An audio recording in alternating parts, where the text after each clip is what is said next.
Welcome to this 2-hour-long World of Warcraft lore supercut. In this video, we are diving into the lore behind some of Azeroth's most tragic regions. First, we'll tell the tale of the Plaguelands, once a busy and vital agricultural region that is now left in ruins after the scourging of Lordaeron. Then, we will head west and explore the Silverpine Forest, and explain how it was ravaged by the devastating Worgen curse. And then finally, we will head south and explore Duskwood, a once beautiful part of the southern lands that are now forever scarred by the fell energies unleashed after the death of Medivh. World of Warcraft is filled with its fair share of dramatic stories, like the rise of the human kingdoms, the scourging of Lordaeron, and the Worgen curse, all of which play significant roles in these stories of these three zones. So you may hear these specific tales mentioned more than once throughout this supercut. It's best to let the lore overlap where it needs to and let the stories unfold naturally. And on that note, sit back, relax, grab a pint of Thunderbrew Stout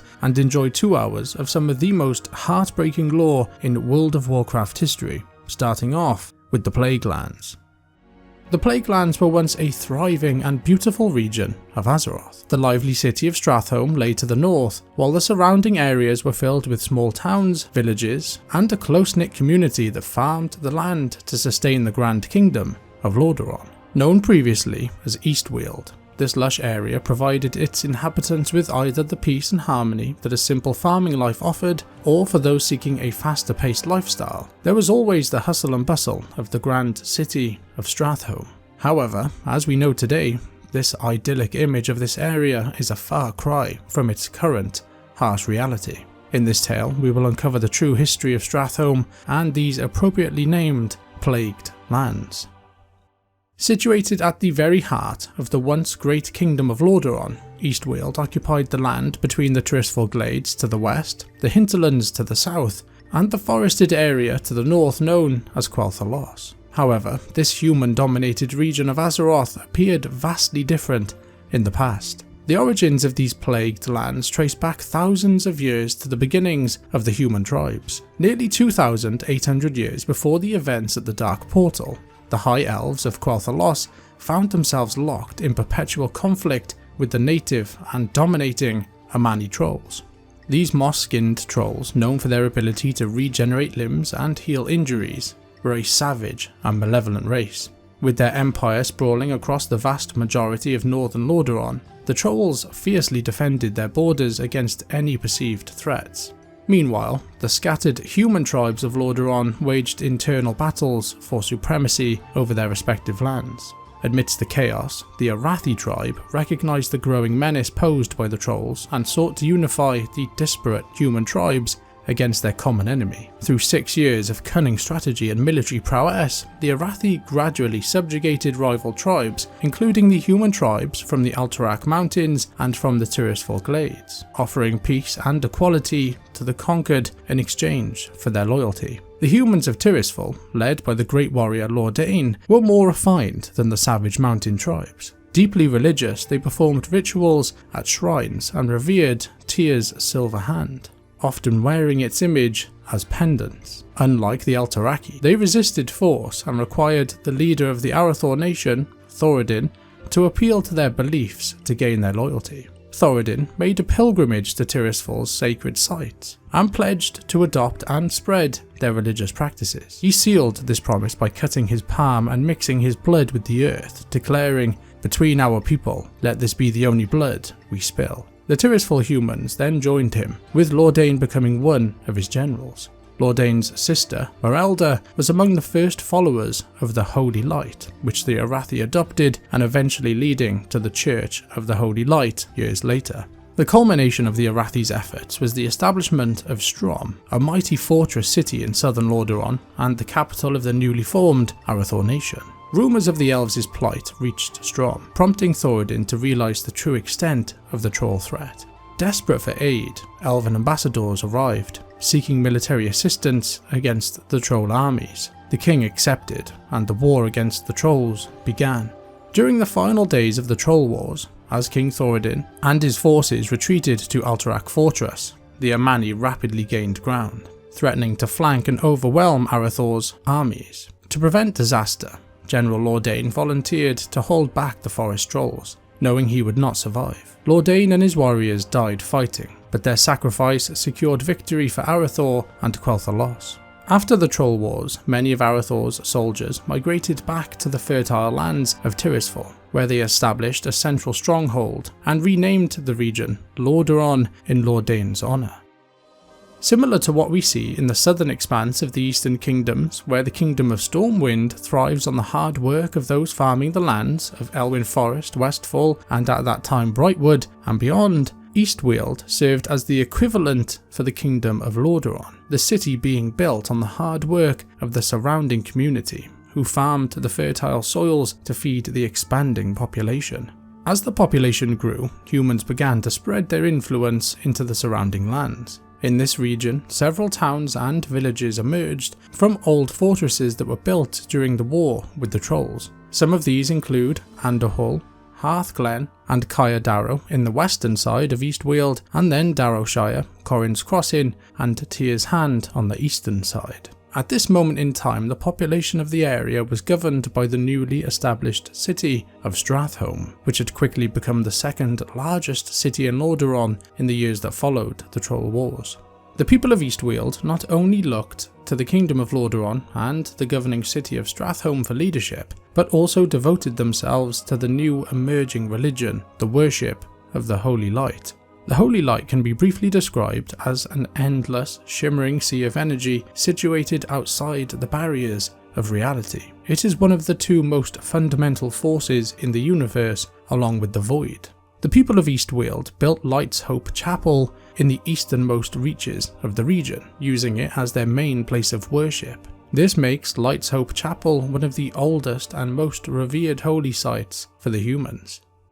Since the days of the Troll Wars, the humans of Lordaeron had not faced such a formidable force again. However, true to their nature, they constructed fortresses to ensure that they were prepared for any future invasions. One of these fortresses was Caer Darrow. Located on a small island in the middle of Eastweald, on the surface it appeared to be a typical human stronghold, meant to protect the kingdom's people. But this was far from the truth. It secretly housed an ancient High Elven runestone.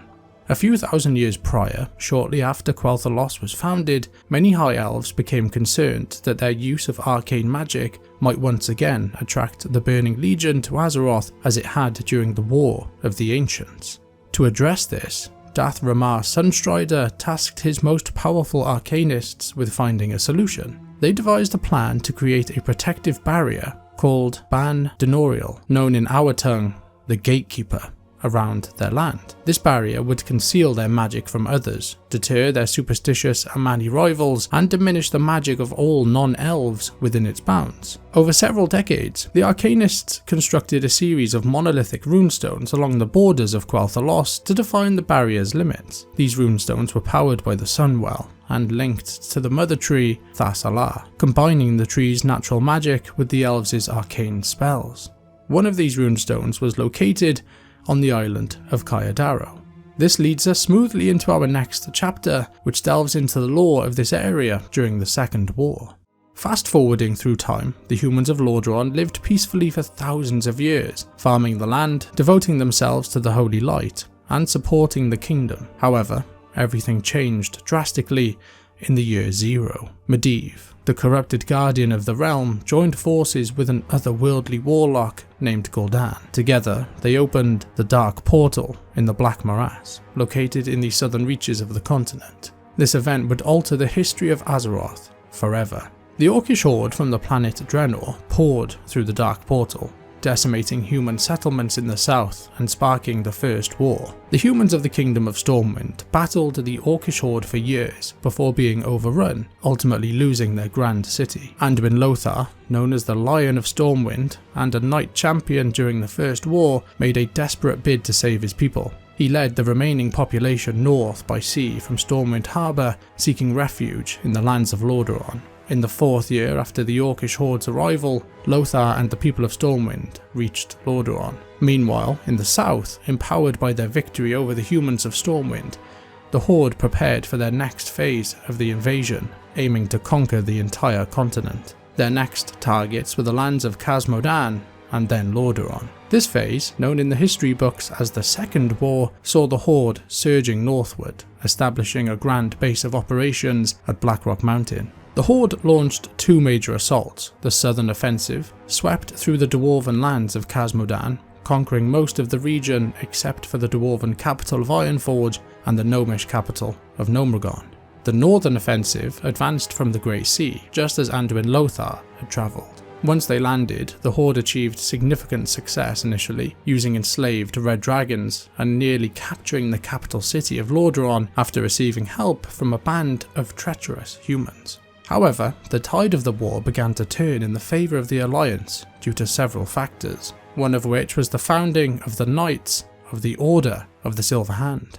The Alliance was made up of various nations, some of which were rivals with differing customs and ways of life. Lothar needed something to unite them, champions who could rally all humans regardless of their origin.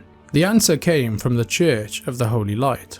Archbishop Alonsus Fowl met with Lothar. Fowl proposed creating a new order that embodied the best qualities of humanity: soldiers proficient in wielding the light, skilled in traditional warfare, and exemplifying loyalty, bravery, and honour. With Lothar's consent, and from within Alonsus Chapel, inside the city walls of Stratholme, Fowl and Uther recruited noble knights and priests from Lordaeron to train in the ways of the light and martial combat. The first recruits included Tyrellian, a priest instrumental in forging the alliance at the Council of Seven Nations; Saidan Dathrahan, a man of immense physical strength; Tyrion Fordring, a knight renowned for his zeal and resilience; Uther, an accomplished knight and devout believer who had apprenticed under Fowl; and Gavinrad the Dire, a battle-hardened knight from Stormwind and comrade of Lothar who had fought in the First War. The Orcs advanced and reached Eastweald. The island of Kayadara was invaded by the Horde, the fortress was sacked, and the sacred runestone was captured. The stone was then split into pieces and would be later used to create the Altars of Storms, arcane structures that allowed Gul'dan to imbue the Horde's ogre allies with magic. When Uther embarked on a mission of mercy to aid and comfort the survivors of the raid on Kayadaro, he was ambushed by privateers from Alterac. In the ensuing naval battle, some of the Alterac soldiers were captured. Under questioning in Lordaeron's capital, they confessed to their nation's treachery against the Alliance and admitted that their kingdom had assisted the Horde in their passage through the mountains. As a result, some paladins joined the Alliance troops led by the High Elf Milan to rescue captured civilians and attack Alterac City, aiming to stop Horde reinforcements from reaching the capital city of Lordaeron. Without these reinforcements and Alterac's support, the Horde struggled, leading to an Alliance victory and the Horde's full retreat back to Khazmodan. The Knights of the Silver Hand played a crucial role in pushing back the Horde, liberating Khazmodan and ultimately forcing the Horde back to the Dark Portal itself. Tyrellian led the Alliance's charge against the Orcs' final stronghold, in what became the fiercest and bloodiest battle of the Second War. The Azerothian side of the Dark Portal was destroyed, partly due to the bravery and skill of Uther and the Order of the Silver Hand. Afterward, Tyrellian and other paladins rallied the Alliance forces. Facing the Knights' formation, many Orcs panicked. Some fought to the death, others surrendered, and some fled. Thanks to the Knights, the Alliance achieved victory. While the Alliance secured a decisive victory over the Orcish Horde, the threat was not entirely eliminated. As mentioned, some of the Orcs scattered across the land, with many being captured by the Alliance.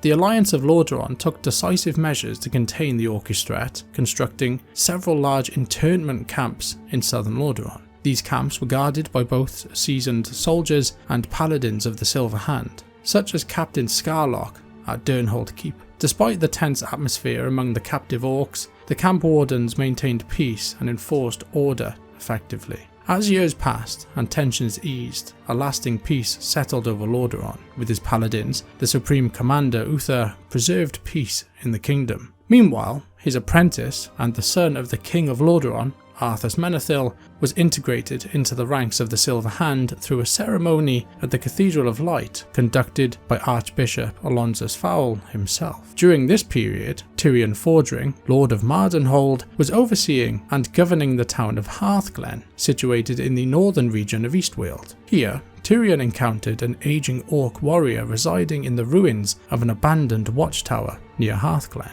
Initially enemies, they engaged in combat that caused the tower to collapse. Eitrig, the orc, ultimately saved the unconscious Tyrion's life by pulling him from the rubble. This act forged a sense of honour, and Tyrion felt like he owed the orc his life. However, this bond did not prevent Eitrig from later being captured, facing execution in Stratholme. Eitrig was spared thanks to Tyrion's timely intervention. For his actions against Alliance soldiers, Tyrion was brought to Stratholme to stand trial before a jury, despite being offered freedom in exchange for breaking his vow to the Silver Hand. Tyrion refused. Consequently, Uther had no choice but to excommunicate Tyrion from Lordaeron, forcing him into exile and a life of wandering and seclusion as an outcast. For a decade following these events, Eastweald remained relatively tranquil. The Kingdom of Lordaeron focused on rebuilding its strength and commemorating its triumph over the Horde, striving for a peaceful existence. Unbeknownst to them though, masterminds of the Burning Legion were plotting global domination once again. Following their defeat in the Second War, the Old Horde's war chief, Ner'zhul, was captured by Kil'jaeden as punishment for his failure. The Deceiver destroyed Ner'zhul's body and tortured his spirit until he agreed to serve the Legion once more. Ner'zhul's soul was then encased in an armour and bound to the frozen throne by Kil'jaeden, who hurled this creation towards Azeroth. It crashed into the Ice Crown Glacier and essentially giving rise to the Lich King, pivotal figure later in the Third War. Upon arriving on Azeroth, the Lich King seized control of Northrend and began scheming with the necromancer Kel'Thuzad to conquer Azeroth. During this very period, a young orc named Thrall managed to escape from his captivity in Durnhold Keep and began freeing and uniting the Horde under a new banner. A handful of powerful individuals around the world heard the Lich King's mental summons from Northrend, the most notable of them being Kel'Thuzad. He was the first to answer the call. The Lich King was pleased with his latest recruit, promising Kel'Thuzad immortality and great power in exchange for his loyalty and obedience. Disguised, Kel'Thuzad returned to Lordaeron and set up the floating dread citadel of Naxxramas. We'll come back to Naxxramas later on in the story. Over 3 years, he used his wealth and intellect to gather a secretive brotherhood of like-minded men and women, which he then later named the Cult of the Damned. The cult promised its acolytes social equality and eternal life in exchange for their service to Ner'zhul. Kel'Thuzad ensured the cult's activities remained hidden from Lordaeron's authorities. On Kayadaro, Kel'Thuzad struck a deal with the Barov family, allowing some of his cultists to move into the newly formed school of necromancy that was located here. The school would go on to be known to us adventurers as Scholarmans. He also persuaded his friend, Baron Rivendare, to join the cult. With Kel'Thuzad's success in Lordaeron, the Lich King made final preparations for his assault on human civilization. Placing plague energies into portable artifacts, called plague cauldrons, Ner'zhul ordered Kel'Thuzad to transport these cauldrons to Lordaeron. The cauldrons were hidden within various cult-controlled villages and served as plague generators, spreading a plague across the farmlands and cities of northern Lordaeron. The Lich King's plan worked perfectly, and many of Lordaeron's northern villages were contaminated almost immediately. Prior to the Third War, Anderhall served as the distribution centre for all agricultural supplies in the northern provinces of Lordaeron. In the 17th year after the events of the Dark Portal, Kel'Thuzad and the Cult of the Damned used it alongside the small town of Brill in Tirisfal Glades to spread the plague of undeath by infecting the grain, which was then sent to various northern villages along the King's Road, including Hearthglen and Stratholme. As a result, Anderhall was one of the first places hit by the plague, though it remained free from direct Scourge control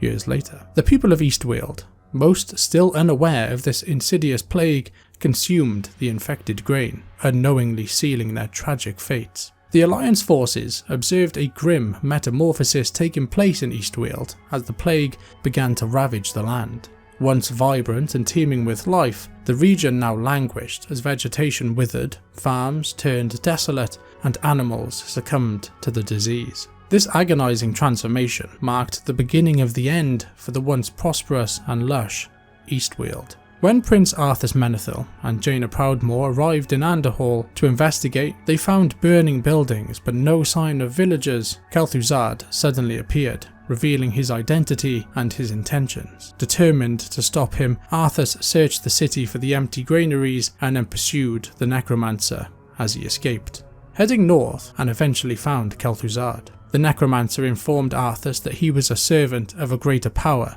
a dreadlord named Mal'Ganis. Enraged, Arthas vowed to kill Mal'Ganis and slayed the corrupted wizard Kel'Thuzad on the spot. Naive fool. My death will make little difference in the long run. For now, the scourging of this land begins. While stationed in Hearthglen, Arthas and Jaina's forces came under attack by hordes of undead. Arthas instructed Jaina to locate Uther while he and his troops defended the town from the Scourge, the people of Lordaeron who had already been infected. It was during this battle that Arthas uncovered the horrifying truth about the plague. Those afflicted didn't just perish, they rose again as undead minions of the Scourge.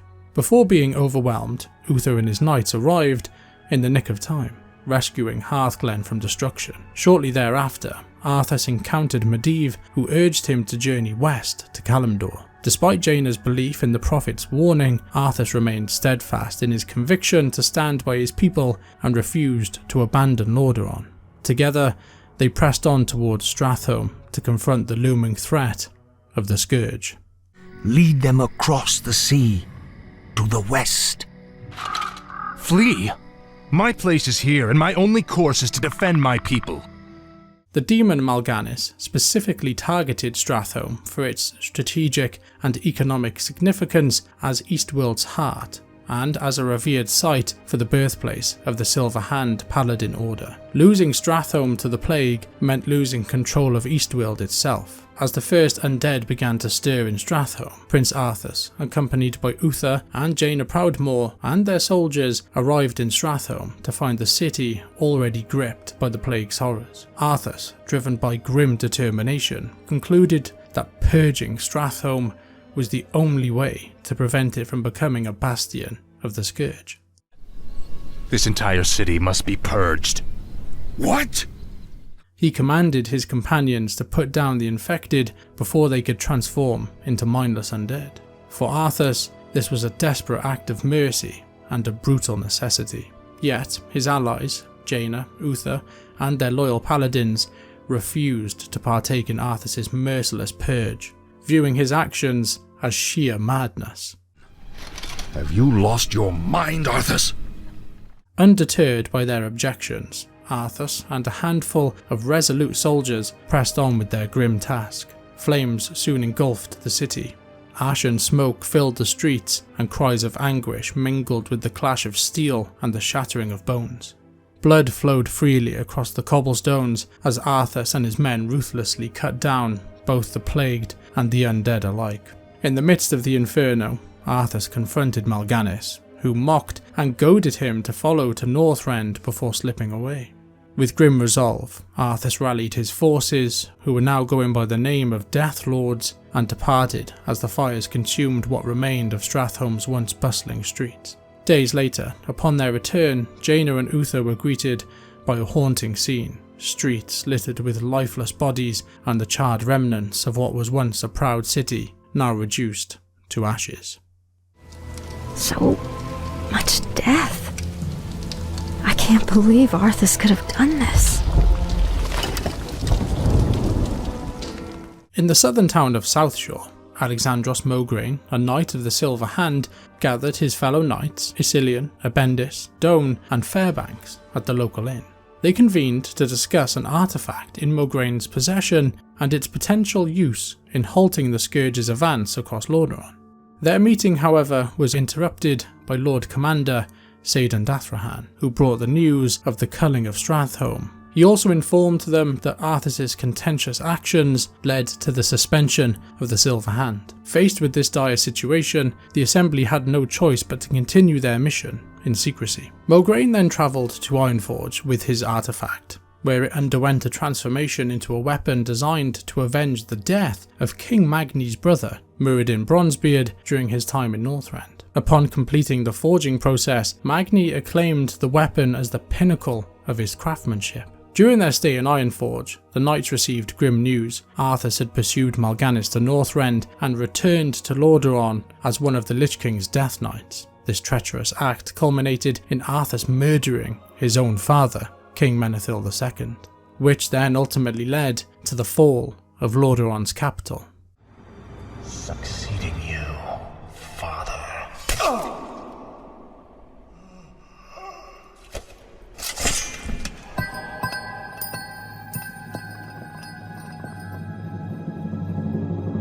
This kingdom shall fall, and from the ashes shall arise a new order that will shake the very foundations of the world. Driven by fury over the prospect of losing his children, Mograine and Fairbanks rode tirelessly, day and night, to reach his home in Eastweald. Upon arrival, they discovered that Reno and Darien Mograine were sheltered under the protection of Talon Fordring at Hearthclan. When the Scourge assaulted them, Alexandros wielded his new sword and absolutely obliterated the undead with such force that only clouds of ash remained in their wake. The mighty weapon came to be known as the Ashbringer.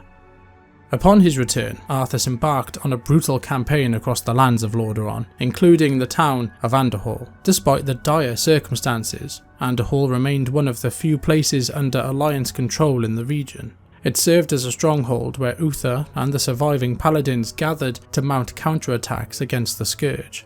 Arthas and his minions launched a relentless assault on the town, seeking a magical urn at its heart for necromantic purposes. In an epic confrontation, the Supreme Commander Uther stood against Arthas and initially gained the upper hand. The revered paladin held his ground against Arthas and achieved what no one else had. He bested the Death Knight in combat, sending the unholy warrior sprawling. However, in a twist of fate, Frostmourne returned to Arthas's grasp, imbuing him with an even greater power from the Lich King.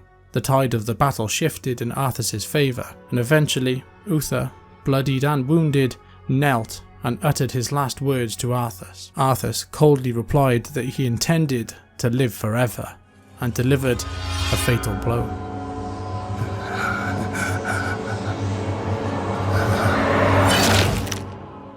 Light, save my soul. When Frostmourne struck him, it shattered Uther's soul, with one fragment consumed by the blade and another taken by the Kyrian to the realm of Bastion in the Shadowlands.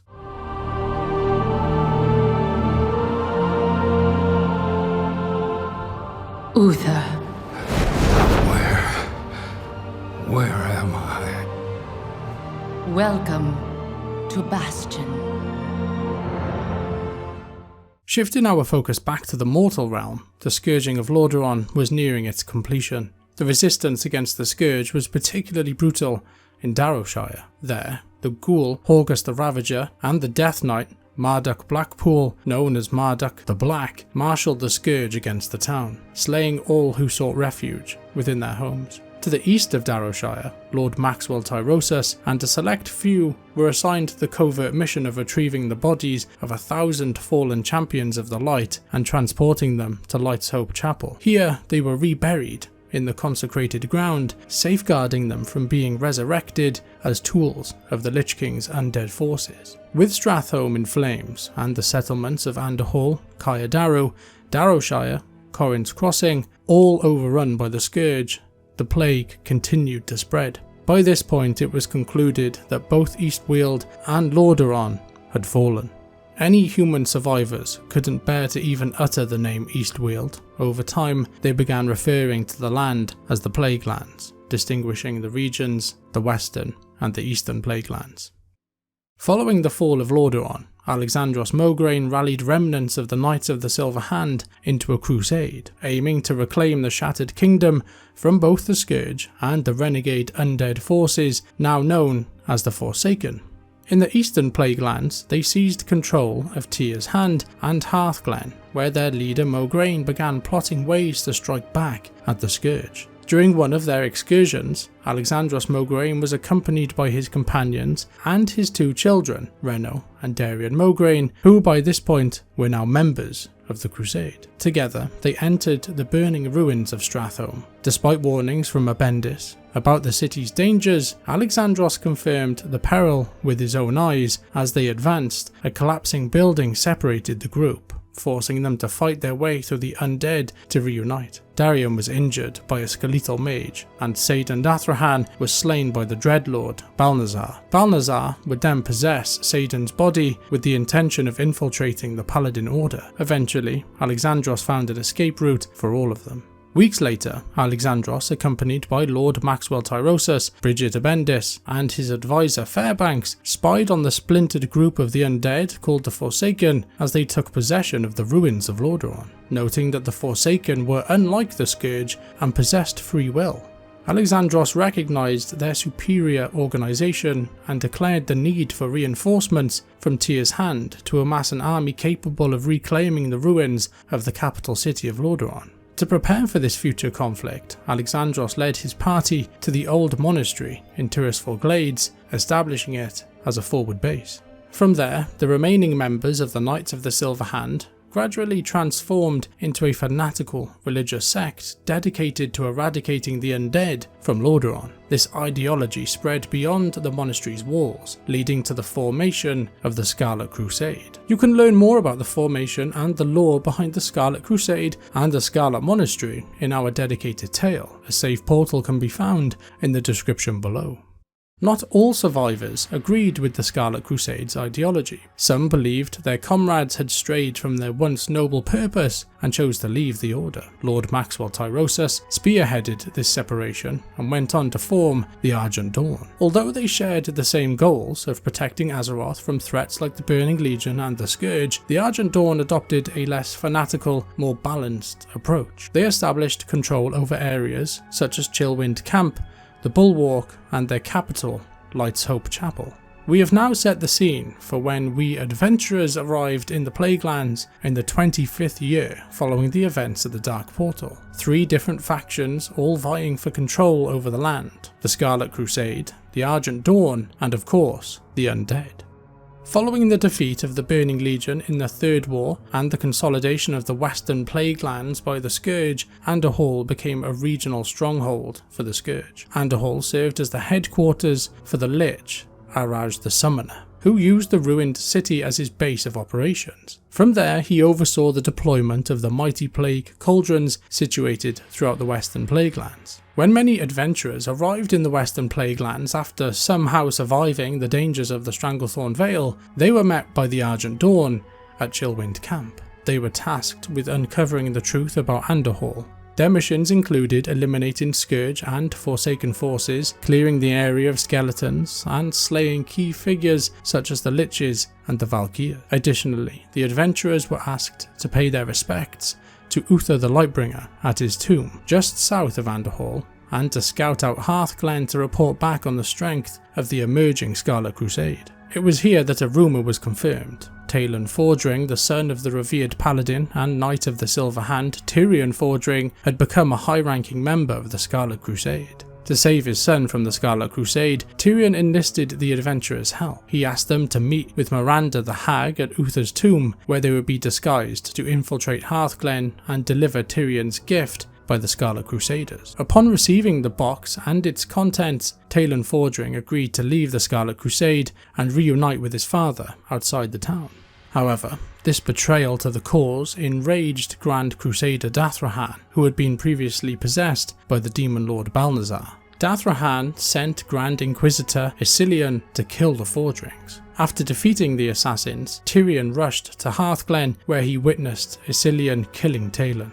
Fueled by his son's death, Tyrion avenged him and vowed over his son's body to reform the original Order of the Silver Hand as its High Lord, once more dedicated to extinguishing the evil that plagued the world.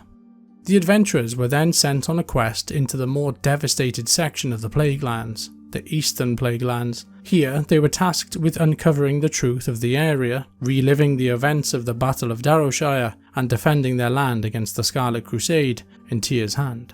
However, these quests were minor compared to the challenges they would face in the area later on. By this time, the ruined city of Stratholme had become the largest stronghold held by the Scourge in all of Lordaeron. Leading the undead forces in the city was a former noble turned Death Knight named Baron Rivendare, who coordinated the Lich King's efforts in the Plaguelands. In life, Baron Rivendare was a wealthy landowner in Stratholme and a friend of Kel'Thuzad, who had previously convinced him to join the Cult of the Damned. From within the walls of Stratholme, Rivendare constantly battled the forces of the Scarlet Crusade and the Argent Dawn. However, one small area in Stratholme still remained under the control of the living, the Scarlet Bastion, from where the Grand Crusader Saidan Dathrahan himself led the crusade against the Scourge. The Crusaders' fanaticism led them to believe that anyone who was not a member of their order was corrupted by the undead and had to be destroyed. As a result, the Argent Dawn sent adventurers in to kill the Grand Crusader, and to their surprise, they discovered that the Grand Crusader had actually been dead for years and was being impersonated by the Dreadlord Balnazar. After slaying Baron Rivendare in a brutal encounter, the adventurers eventually overcame the demon Balnazar as well. This was not the last violence the walls of Stratholme would see. Remnants of the Scarlet Crusade still remained inside, tasked with dealing with the Scourge on their own. Eventually, the master of the Scourge in Lordaeron, Kel'Thuzad, returned to the Blighted Land. From his citadel of Naxxramas, hovering ominously over the Plaguewood near Stratholme, Kel'Thuzad prepared to continue his dark work in the name of his master, the Lich King. Naxxramas, the dread citadel, stood as an unassailable fortress, cementing Kel'Thuzad's reign. However, hope glimmered with the Argent Dawn. Darion Mograine, driven by the legacy of his father, Alexandros, the former wielder of the Ashbringer, dared to infiltrate the floating fortress. Though he ultimately failed and lost his life, Darion succeeded in freeing his father from undeath, granting Alexandros' spirit eternal rest. This left Naxxramas significantly weakened, as Alexandros had been one of the 4 horsemen, the Citadel's elite commanders. Seizing this opportunity, and with the assistance of the most elite adventurers, the Argent Dawn launched an all-out assault on Naxxramas. They managed to defeat Kel'Thuzad, though he escaped his death. Shortly thereafter, the Dark Fortress mysteriously vanished from the Plaguelands, leaving the region in an uneasy peace.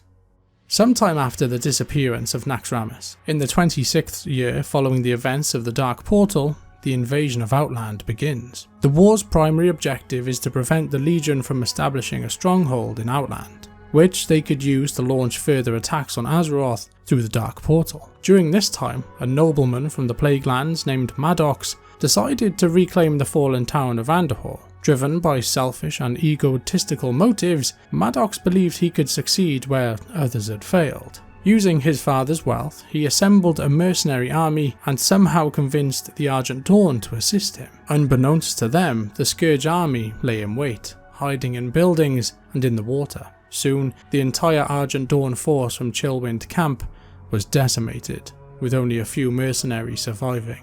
This failed attempt to retake Andahor showed the Scourge was a formidable force, making light work of the 100 men who dared to challenge them. A few years later, in the 27th year after the opening of the Dark Portal, the Lich King, formerly known as Prince Arthas, had reached the pinnacle of his power, and the war against him began. Across Azeroth, several organisations were established to bring the end to the Lich King's threat, once and for all. Foremost among these was a group called the Argent Crusade, formed following the war's first significant conflict, the Battle for Light's Hope Chapel. The Lich King commanded the creation of a new Scourge necropolis, Acheras the Ebon Hold. It was designed with a single purpose in mind, to train and deploy Death Knights across Azeroth in his bid for domination. Acheras was so formidable that even the dread citadel of Naxxramas wouldn't have been able to withstand a direct assault from it. It was deployed and positioned in the eastern Plaguelands, east of Tyr's Hand, in an area known as the Scarlet Enclave, and from here it served as a training ground for Death Knights with their singular mission to annihilate the Lich King's opposition, the Scarlet Crusade and the Argent Dawn, the remaining bastions of light in the Plaguelands. The halls of Acheras were filled with the bodies of fallen heroes, gathered by the Scourge to be resurrected as Death Knights. Under the supervision of the feared instructor, Resuvius, Scourge necromancers raised these bodies, assessing their worthiness.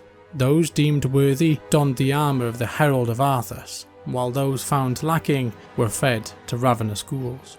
Once their training was complete, the Death Knights launched their campaign.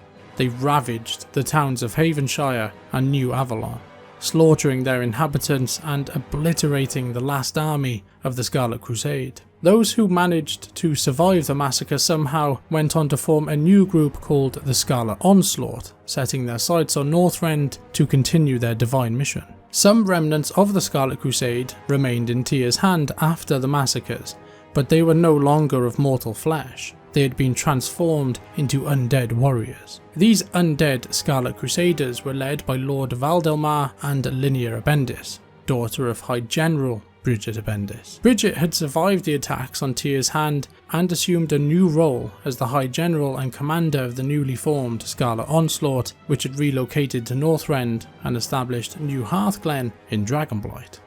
When atop Acheras, the Lich King was accompanied by 2 Valkyr battle maidens and then later by Prince Keleseth and Prince Valenar. Having shattered the defences of New Avalon and Havenshire in the Scarlet Enclave, the Lich King turned his gaze toward the final bastion of resistance in the Plaguelands, Light's Hope Chapel. This sacred ground where the Argent Dawn made its stand was the last hope of the light against the encroaching darkness. Bolstering his forces with reinforcements from Hearthglen and Tirisfal, the Lich King dispatched his elite Death Knights to spearhead the assault. Their mission was to bring out the venerable Tirion Fordring, a legendary champion of the light, and crush him to shatter the resolve of Azeroth's defenders. A colossal army of 10,000 Scourge troops, commanded by the fearsome Death Knights such as High Lord Darion Mograine, wielder of the cursed corrupted Ashbringer, and including figures like Orbaz Bloodbane, Koltira Deathweaver, and Thessarion, assembled before the chapel. They faced a valiant but vastly outnumbered force of only 300 defenders, a courageous remnant of the Argent Dawn's leadership standing resolute within the chapel's walls. The battle raged fiercely, and the Scourge made swift progress, breaking through a third of the Argent Dawn's defences before Tirion Fordring stepped forth to confront High Lord Mograine. With the power of the light, Tirion fought valiantly, repelling the undead onslaught and forcing Mograine to withdraw. The confrontation turned dire when Alexandros Mograine, the legendary Ashbringer, made a dramatic appearance. Darion was momentarily transported to a past memory where he had once envisioned himself wielding the Ashbringer alongside his father. Their reunion was tragically cut short when the Lich King himself manifested, banishing Alexandros to the void and revealing the attack on Light's Hope Chapel had been a mere ploy to ensnare Tirion. Fueled by rage at this betrayal, Darion unleashed his fury upon the Lich King, but was swiftly subdued. The Lich King, seizing the opportunity, attempted to consume Tyrion's soul with Frostmourne as Lord Maxwell Tyrosis rallied the defenders for a final desperate charge. Their efforts, however, were met with overwhelming force as the Lich King's power cast them aside. In a moment of unexpected hope, Darion, struggling against the Lich King's control, managed to deliver the corrupted Ashbringer to Tirion Fordring. With the light's might coursing through the blade, Tirion purified the weapon in a blinding burst of holy energy. Armed with the restored Ashbringer, Tirion advanced on the Lich King, who, recognizing the peril of facing such a force on sacred ground, retreated and vowed that their next encounter would not occur within the confines of holy territory. As the battle subsided, Tirion revived Darion, and the fallen hero's spirits were honoured. The Paladins of the Argent Dawn and the remnants of the Order of the Silver Hand found renewed purpose in the formation of the Argent Crusade. United under High Lord Fordring's banner, they pledged to marshal their combined strength to bring the Lich King to justice. Amidst the conflict, many Death Knights had broken free from the Lich King's grasp. Darion Mograine gathered these freed souls and bestowed upon them a new name, the Knights of the Ebon Blade. Thus, a new chapter began, marked by the union of the Argent Crusade's righteous fury and the Ebon Blade's newfound resolve to confront the darkness that threatened Azeroth. After the world's focus shifted to Northrend, the war against the Lich King continued until his defeat at the Frozen Throne towards the end of the 27th year. Following the Lich King's fall, a sub-faction of the Argent Crusade became more prominent in the Eastern Plaguelands. Led by Eligor Dawnbringer and Corfax, the Brotherhood of the Light operated with fewer moral restraints, devoid of guilt and what they considered useless human emotions. Despite trying to balance the newly formed Argent Crusade's scholarly approach with the Scarlet Crusade's merciless tactics, the Brotherhood of Light remained steadfast in their shared ultimate goal, ridding the land of Lordaeron of any remaining Scourge. The Brotherhood initiated their campaign against the remaining Scourge and Risen forces in Lordaeron with an assault force of 100 men, aiming to reclaim the cities of Stratholme and Tyr's Hand for the Argent Crusade. Aided by adventurers, they successfully captured Tyr's Hand and eliminated the undead Scarlet leadership, including the undead Lord Valdelmar himself. The victory marked the end of the Scarlet Crusade's control over Tyr's Hand as the Brotherhood took over, but Stratholme would prove to be a different challenge. After adventurers had overcome the Dreadlord Balnazar some years earlier, Balnazar shed his human guise and slaughtered all the Crusaders in the western portion of Stratholme, raising them into the undeath called the Risen. In the eastern part of the city, Baron Rivendare was resurrected and travelled to Naxxramas to join the dreaded Four Horsemen. His position as ruler over Stratholme was taken over by his son, the fallen paladin Aureus Rivendare. The Brotherhood of the Light offered rewards to the adventurers to help eliminate these threats. After slaying both leaders, the Argent Crusade attacked the remaining undead and briefly took control of the ruined city of Stratholme, establishing Alonzus Chapel and the Scarlet Bastion as their bases. However, the undead continued to haunt its streets, making their control only temporary.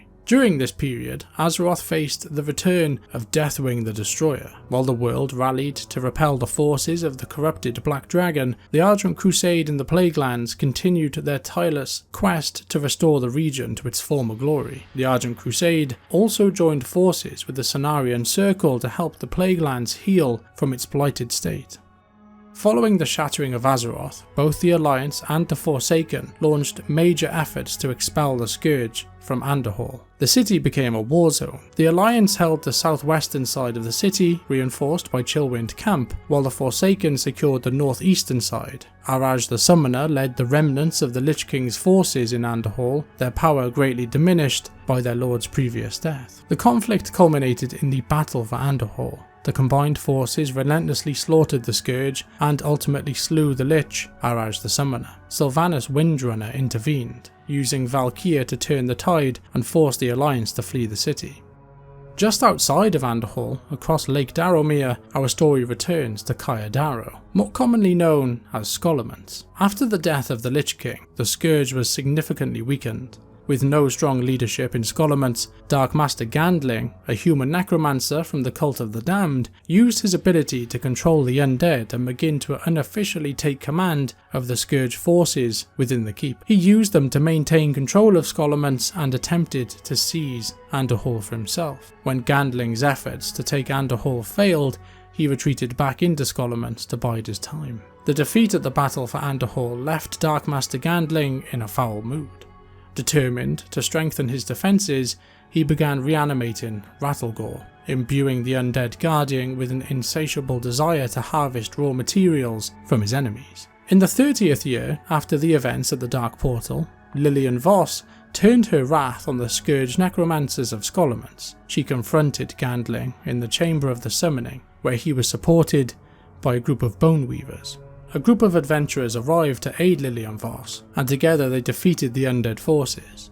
Gandling, however, managed to teleport further into Scholomance, escaping death. Lillian pursued him, but fell under his control, and he forced her to fight the adventurers instead. They managed to defeat Lillian and free her from his control, after which Lillian gathered her strength and attacked Gandling, breaking his enhanced bone shield, and with his protection shattered, Gandling retreated to his study. The adventurers then allied with the spirit of Lord Barov, who believed Gandling's defeat would finally allow his spirit to rest. Together, they launched an assault on the Dark Master and claimed victory over Scholomance.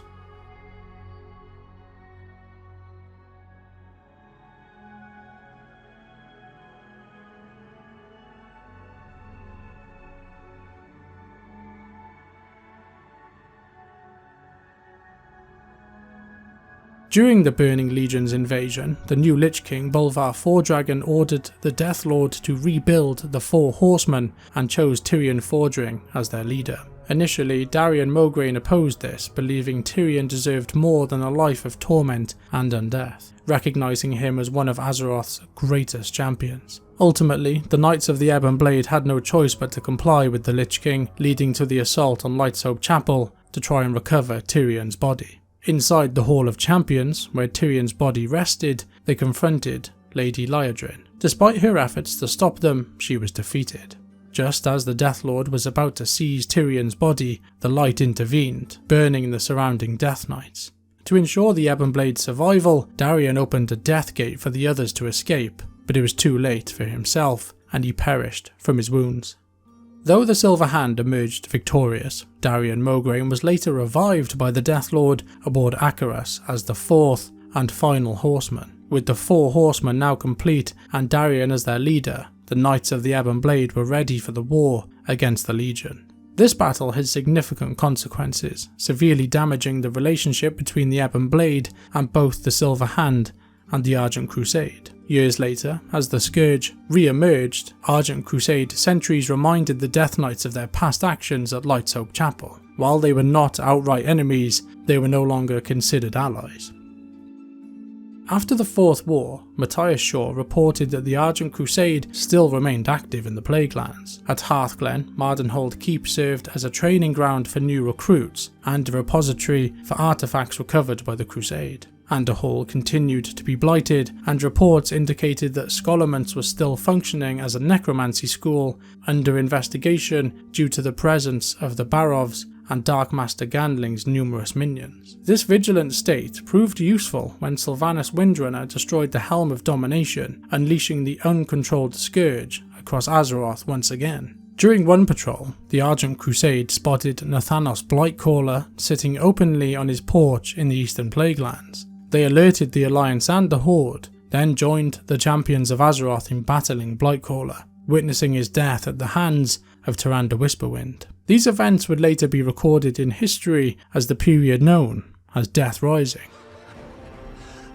Your power has grown. Oh, Tyrande, High Priestess, Night Warrior, completely powerless to stop the coming.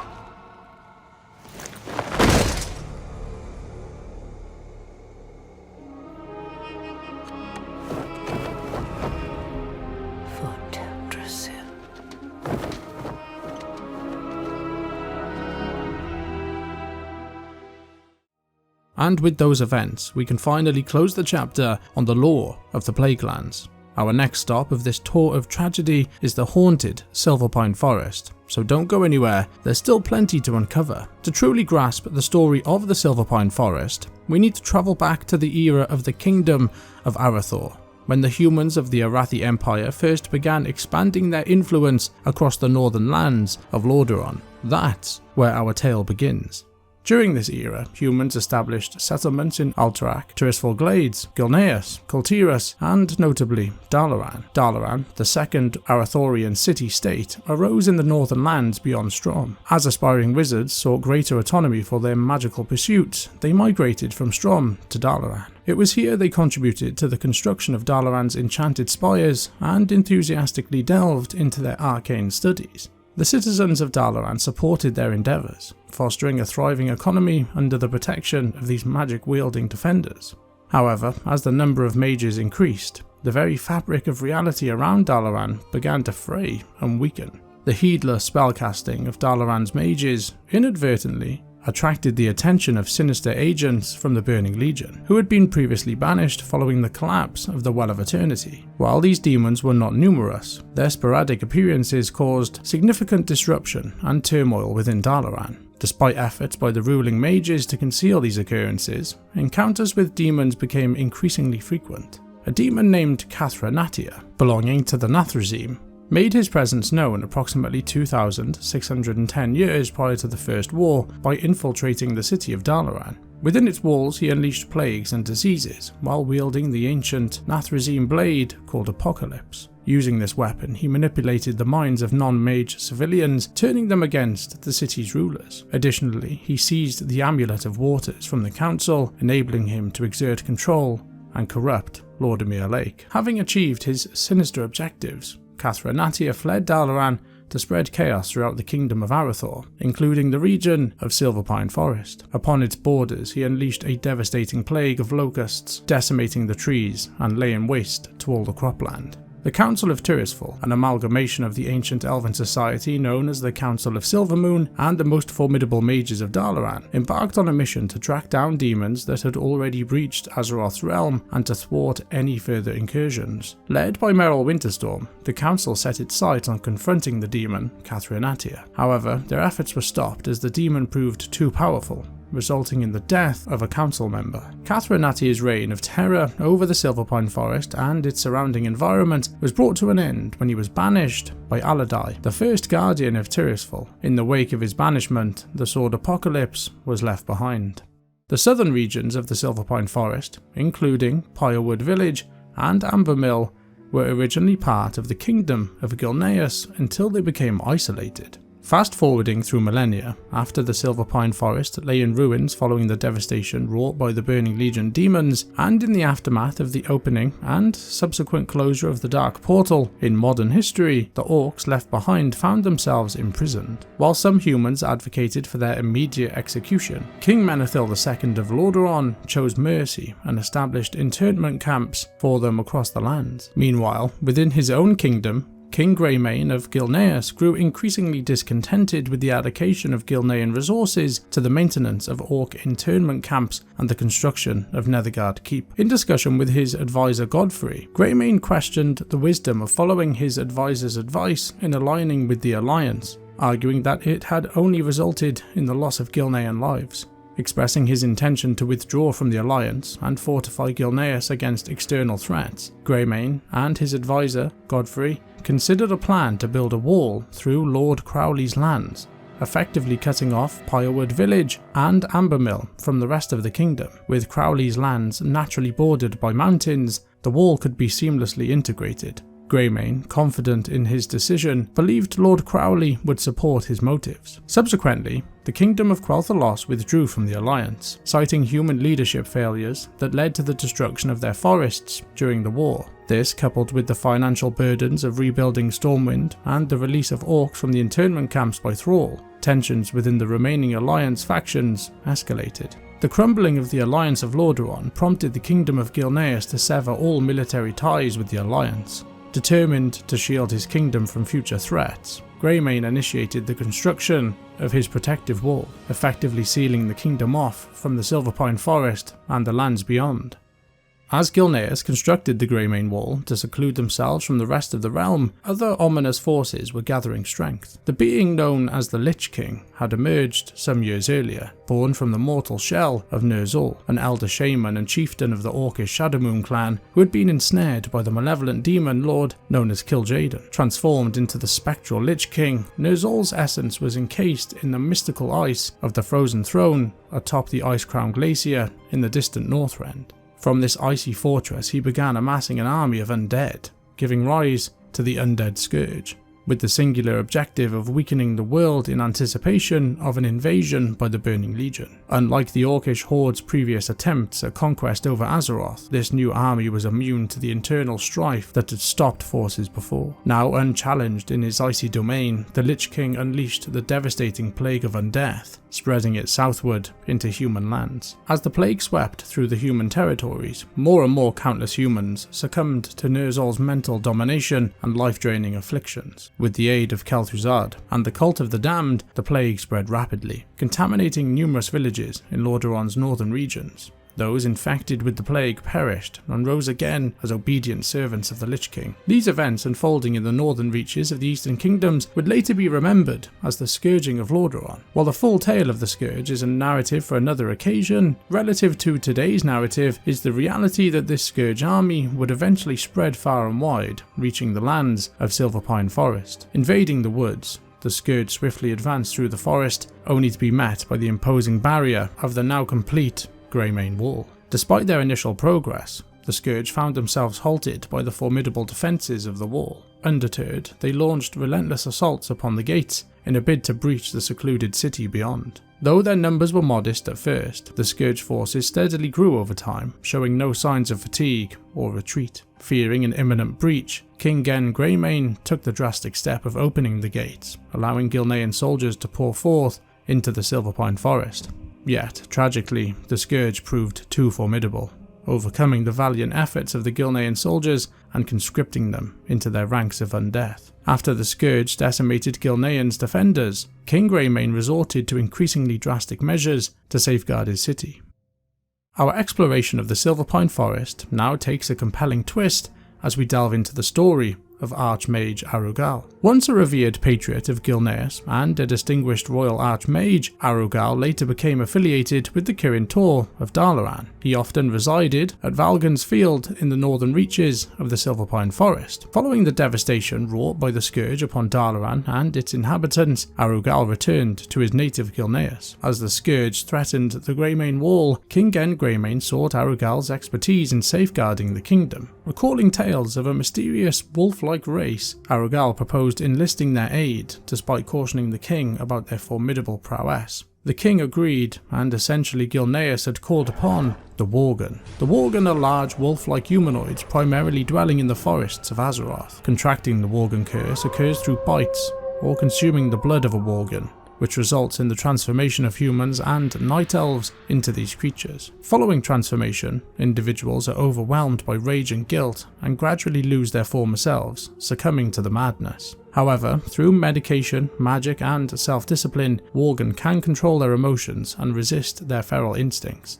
Some willingly embrace their new existence. Neither holy man nor beast, they form tribal societies called packs, examples spread across Azeroth being the Bloodfang, Nightbane and the Blood Moon. The origins of these creatures trace back thousands of years, precisely 9,300 years. In the ancient records of Kalimdor's past, amidst a fierce conflict between night elves and demonic satyrs, a group of druids pursued a potent but unpredictable druid form that embodied the wrath of the wolf ancient Goldrin. Led by R'hllor Fangfire, these druids of the pack aimed to harness and control the wild fury inherent in this chosen form. They willingly subjected themselves to the energies of the Scythe of Elune, a mystical relic forged from Goldrin's fang and the Staff of Elune. However, instead of tempering their rage, the artifact transformed R'hllor and his followers into the Worgen, primal beings driven by instinct. Consumed by relentless anger, R'hllor's druids rampaged through friend and foe alike during the battle with the satyrs. Night elves wounded by these savage attacks were afflicted with the curse and turned into Worgens themselves. In a desperate attempt to halt the curse's spread, Archdruid Malfurion Stormrage reluctantly banished the Worgen beneath Darrelnir in the Emerald Dream, where they would slumber peacefully for eternity, or so he thought. Tasked with defending Gilneas from the attacking Scourge, Arugal turned to the research of a mage named Eerie. The mage had delved into the mysteries of shadow magic and other worldly beings before perishing during the siege of Darkshire. Archmage Arugal shared his discoveries with Gen Greymane, revealing the existence of formidable creatures with unnatural strength and ferocity. Sensing that they lay dormant but yearned for liberation, he proposed to unleash them with Gen's approval. However, Arugal harboured doubts about their uncontrollable nature, fearing they might defy command. With the Gilnean forces suffering heavy losses below, options were scarce. Reluctantly, the king consented, stipulating that Arugal summon one for inspection. And then, with permission granted, Arugal called forth more, including Alpha Prime, the name given to R'hllor Fangfire when he was transformed into the very first Worgen. They put the Worgen against the Scourge beyond the wall, and as the battle raged outside, Arugal commenced his summoning ritual. opening a rift to the Emerald Dream, he beckoned the Worgen into Silverpine Forest. Swiftly, the Wolfmen unleashed their wrath upon the Scourge, exceeding even Arugal's expectations in power and ferocity. Although they successfully vanquished the Scourge, as Arugal expected, the Worgen proved to be uncontrollable and began unleashing their feral fury upon the Gilnean soldiers. As a result, King Greymane commanded the withdrawal of his troops from the Silverpine Forest and the permanent sealing of the Greymane Wall's gates. Yet, during the retreat, some returning soldiers were afflicted and succumbed to the Worgen's curse, essentially introducing the affliction into the now sealed off Kingdom of Gilneas. The loyalists of Gilneas believed that peace had somewhat been restored to the realm. However, the notion of a secure, self-sustaining kingdom, protected and isolated from the world, couldn't have been more misguided.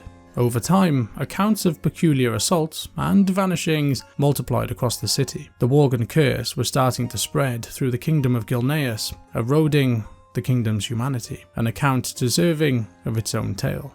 Subsequently, Worgen that remained outside of the walls of the kingdom besieged a keep within Silverpine Forest.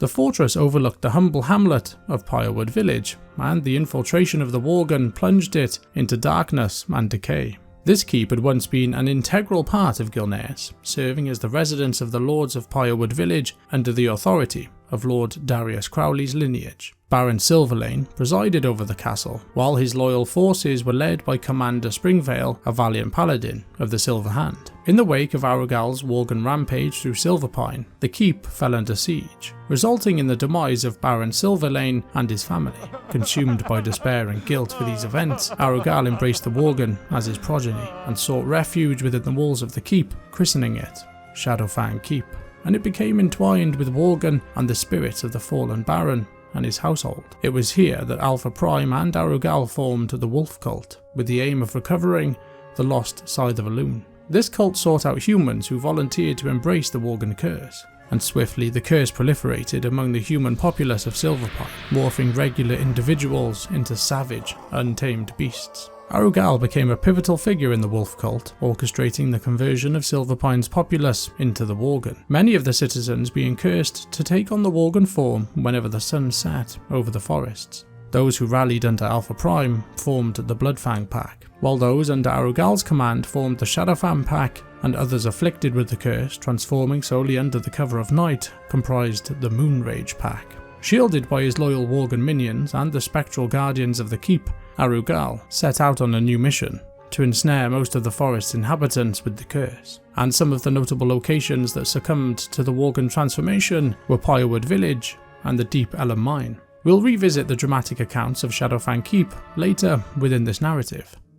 Before the onset of the Third War, Amber Mill held little significance in the Silverpine Forest, primarily serving as a hub for lumber harvesting. However, in the aftermath of the Scourge and the Burning Legion's devastation across the Northern Territories, the rebuilding mages of Dalaran began strategizing the town's potential utility. Positioned atop a dormant ley line energy node, Amber Mill became a focal point for the Kirin Tor's efforts to reactivate it for a large-scale project. While the mages of Dalaran were occupied with rebuilding their shattered city, and the citizens of Gilneas had been sealed behind the Greymane Wall, there was no one left to tend to the needs of the forest. The Scourge had ravaged the crops, setting them ablaze, while the plague of undeath began to afflict the trees, draining them of life and leaving them diseased. Amidst the scattered remnants of Alliance resistance throughout Lordaeron, the largest concentration had gathered within the Silverpine Forest post the Third War. This group, known as the Remnant of the Alliance, was under the leadership of Grand Marshal Othmar Garithos.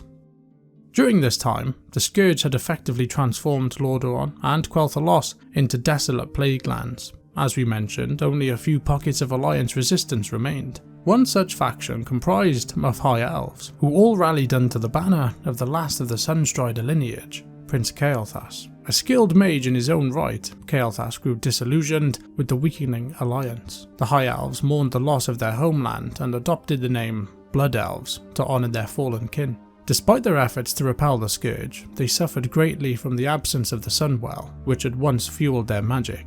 Now let's delve into the story of Illidan Stormrage because it is relevant to the Silverpine Forest. Originally, Illidan was a formidable night elf sorcerer who made a controversial decision during the War of the Ancients by siding with the demonic Burning Legion. Despite his betrayal, some argue that his intentions were honourable as he sought to repel the Legion's invasion from within. Afterward, he returned to the Night Elf ranks, but his creation of a second Well of Eternity led to his people branding him the Betrayer and banishing him beneath Mount Hyjal for over 10,000 years. During the Third War, when the Legion once again threatened Azeroth, Tyrande Whisperwind freed Illidan to aid in the battle against the demons. In a desperate move, Illidan absorbed the fell energies of the Skull of Gul'dan, transforming him into a demon to vanquish the Dreadlord Tychondrius. However, this action again led to his banishment by his brother Malfurion. Illidan was reported to have fled across the Great Sea. Following the Legion's defeat, Illidan once again siding with the demonic Burning Legion by agreeing to eliminate Kil'jaeden's traitorous creation, the Lich King,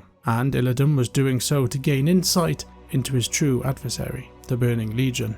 Upon arriving on Lordaeron's shores, Illidan swiftly travelled through the Silverpine Forest to reach Dalaran, where he commenced using the Eye of Sargeras to rupture the Frozen Throne and obliterate Icecrown. In pursuit of Illidan, Tyrande, Malfurion, and Maiev Shadowsong voyaged across the Great Sea to locate him. Upon reaching an unfamiliar land, Malfurion recognised it as the desolate territory of Lordaeron, devastated by the Scourge's passage. Feeling compelled to commune with the land spirits, Malfurion departed, leaving Tyrande and Maiev alone. He urged them to resolve their differences while he attended to his spiritual connection.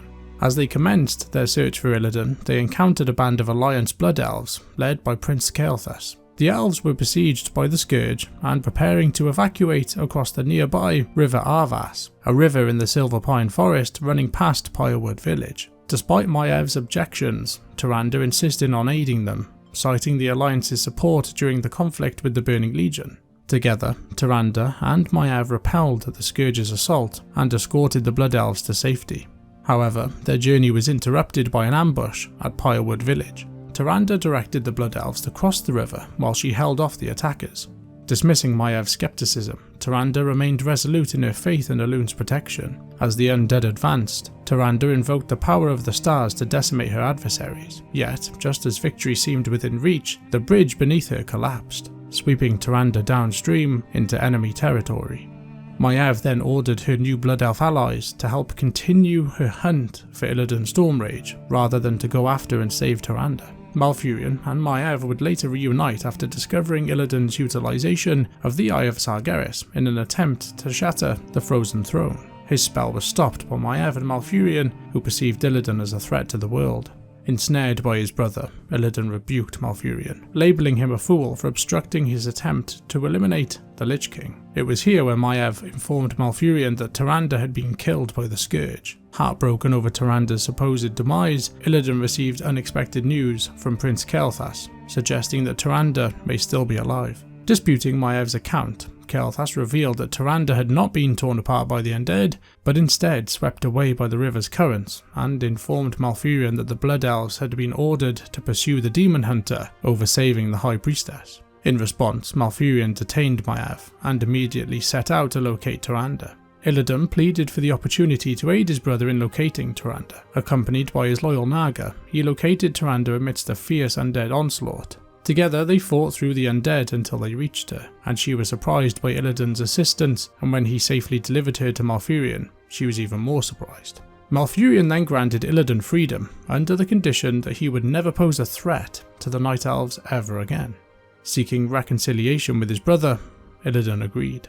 Upon his release, he opened a portal to Outland using a residual rift from Kel'Thuzad's summoning of Archimonde. Fleeing hastily, he was then pursued by Maiev, who could not come to terms with his redemption, and the following tale that unfolds leads us into the lore of Outland and the Burning Crusade, a story for another time. Seeking a solution to their people's addiction to magic, Kael'thas made a controversial decision. He embraced his highborn heritage and allied with Illidan Stormrage and his Naga, hoping to find an alternative power source. This move earned condemnation from the remaining Alliance leaders, who branded the Blood Elves as traitors and severed ties with them permanently. During the same era, a faction of undead, exhibiting greater intelligence and self-awareness than their counterparts, splintered from the Scourge and established their own group known as the Forsaken. Following the Scourge's devastating rampage across Lordaeron and the obliteration of the Kingdom of Lordaeron by Arthas Menethil in the Third War, these undead Forsaken claimed dominion over much of the ravaged territory. Their primary stronghold emerged within the Undercity, situated in the royal catacombs beneath the ruins of Lordaeron's capital city in Tirisfal Glades. Swiftly asserting their authority over these lands, the Forsaken expanded their influence into the Silverpine Forest in their pursuit of control. Recognizing the impossibility of attaining complete dominion over all territories, the Forsaken forged an alliance, excuse the pun, with the Horde to bolster their power. The Forsaken established a camp along the western shoreline of the area, originally serving as a mere burial ground along the Silverpine Crossroad. The Sepulchre underwent a significant transformation following the conclusion of the Third War. The resourceful Forsaken repurposed the ancient crypt into their primary stronghold within the region, surrounded by threats including the Worgen to the south, the Scourge to the east, and the Kirin Tor forces to the southeast. It stood as one of the few havens for the Horde adventurers in the entire region. Returning to the tales of the mages in Ambermill, their plans to reactivate the dormant leyline energy node was stopped by the Forsaken, who feared losing control over Silverpine Forest if the node was reactivated. Upon capturing one of their prisoners, the Deathstalkers discovered that the Kirin Tor mages at Ambermill had stored crucial documents concerning Dalaran's current status. Menek Karkad enlisted the help of an adventurous rogue to acquire these documents. For Alliance adventurers journeying to the Tirisfal Glades and beyond, Ambermill provided a secure refuge. The Forsaken were keen to uncover the reason behind the Kirin Tor's occupation of the town and were equally determined to obliterate it.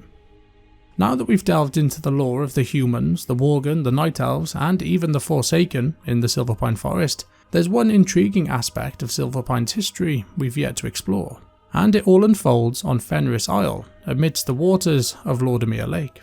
It's here that a young mage from Dalaran, Thruel Ravenclaw, decided to set his dark plans of domination into motion. Thruel, along with his two friends, Bethor Ishard and Gunther Arcanus, had once crafted a magic wand, a symbol of their friendship, by merging their apprentice wands together. However, their friendship shattered when Thruel willingly surrendered his soul to the Lich King. Despite his disdain for the wand, Thruel couldn't bear to part with it or allow others to possess it. Consequently, he stole the wand and concealed it within Fenris Keep. Additionally, he betrayed his chief servant and bodyguard, Alaric, offering his head to the Gnolls. This peculiar alliance with the Gnolls extended further as Thruel assumed leadership of the Rothhide Gnolls, a faction of Gnolls afflicted by the Lich King's plague. He devised the embalming ichor to resurrect these plagued gnolls into the undead gnolls that infested Fenris Isle. Additionally, he concocted the Rothhide ichor to empower these undead gnolls, enabling them to carry out their master's commands.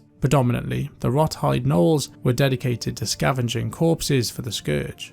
Thruel orchestrated the Rothhide gnolls' raids against the Forsaken and any adversaries of their master. They aggressively assaulted anyone who approached Fenris Keep in Lordaeron Lake. The island often drew attention of Horde adventurers, who were sent there in an attempt to uncover the truth behind the events of Fenris Isle. After a period of time, Pyrewood Village fell entirely under the grip of the Worgen curse, transforming its inhabitants into savage beasts by night. During daylight hours, they resumed their human forms, offering provisions to Alliance travellers, albeit with a palpable air of hostility emanating from Shadowfang Keep. Governed by the Pyrewood Council, all of whom were servants of Arogal, the village was effectively under the Archmage's control while he attended to matters at Shadowfang Keep. The Forsaken, expanding their influence across the northern eastern kingdoms, grew increasingly wary of Pyrewood Village's activities, particularly following the disappearance of one of their apothecaries, Apothecary Barad. Deathstalker Fairleia suspected that without the Pyrewood Council's guidance, the sons of Arogal would revolt against their master. Upon learning that Arogal himself had transformed Barad into a Worgen, the Forsaken orchestrated the council's demise. Slain by Horde adventurers, the council's defeat left Pyrewood Village in ruins, paving the way for the Forsaken to seize control. With the council eliminated, the focus shifted to Arogal himself, the mastermind behind all of these events. In a monumental battle, Horde adventurers stormed the keep in a bid to eradicate the monstrous threat. Ultimately, Arogal met his demise, his head severed by agents of the Horde. And subsequently, with Shadowfang Keep now pretty much empty and still in ruins, the Crown Chemical Company, an independent undead and goblin organisation, became the sole occupants of the keep, utilising it as a base of operations for their nefarious schemes in the ensuing years. Following the demise of Archmage Arugal and his Worgen forces within Shadowfang Keep, the Forsaken's plans for full domination of the forest were set into motion. And as the Forsaken took control of the region with very little resistance, the forests of Silverpine fell into a period of relative quietude. However, as the chilly Silverpine breeze rustled through the trees, the events unfolding beyond the imposing Greymane Wall grew increasingly intense. The Worgen curse was spreading. As a result of the events surrounding the Battle of the Wrathgate in Northrend, the Forsaken found themselves at odds with both the rest of the Horde and its leadership. With Warchief Garrosh Hellscream now in control of the Horde, he tasked Sylvanas Windrunner with seizing Gilneas to establish a southern Lordaeron port for the Horde. The Forsaken initiated a direct assault on the Greymane Wall, yet despite their bold efforts and daring attacks, the combined strength of the Gilnean troops defending it and the wall's formidable defences easily repelled them. While the Gilnean defences remained strong, signs of deterioration began to manifest along the Greymane Wall. We're not going to delve into the lore behind the invasion of Gilneas in this tale for two reasons. Firstly, it's too extensive to cover within this narrative, and secondly, the events beyond the Greymane Wall, though relevant, extend beyond the scope of our current focus of Silverpine, and thus the full details won't be recounted in this tale. However, a brief summary and recollection of how the invasion affected the forest is still needed. The Gilneas invasion unfolded in several phases. First, the evacuation of the Gilnean residents, followed by the Alliance's response, and ultimately concluding with the Alliance's withdrawal from Silverpine Forest. Initially, the Forsaken launched an invasion into Gilneas, prompting many of its civilians to seek refuge in Darnassus. It's worth noting here that the Greymane Wall did not collapse due to pressure from the Forsaken, but rather from damage sustained from Deathwing's cataclysmic return. In the second phase, the Gilneas Liberation Front, the Bloodfang Pack, and the 7th Legion joined forces to combat the Forsaken and the Horde, and this is where the Silverpine Forest becomes more relevant again, as the fighting extended back out into the forest. While the majority of Gilneans sought refuge in Darnassus, the Gilneas Liberation Front, a sizable military organisation led by Lord Darius Crowley, remained to combat the Forsaken and reclaim their homeland. Operating not only in Gilneas but also in the Silverpine Forest, they achieved some minor victories despite being significantly outnumbered by the growing Forsaken forces. Employing guerrilla warfare and ambush tactics, the Liberation Front proved to be highly effective against their foes. As their operations expanded into Silverpine, Lord Crowley forged an alliance with the Bloodfang Pack, led by Ivor Bloodfang.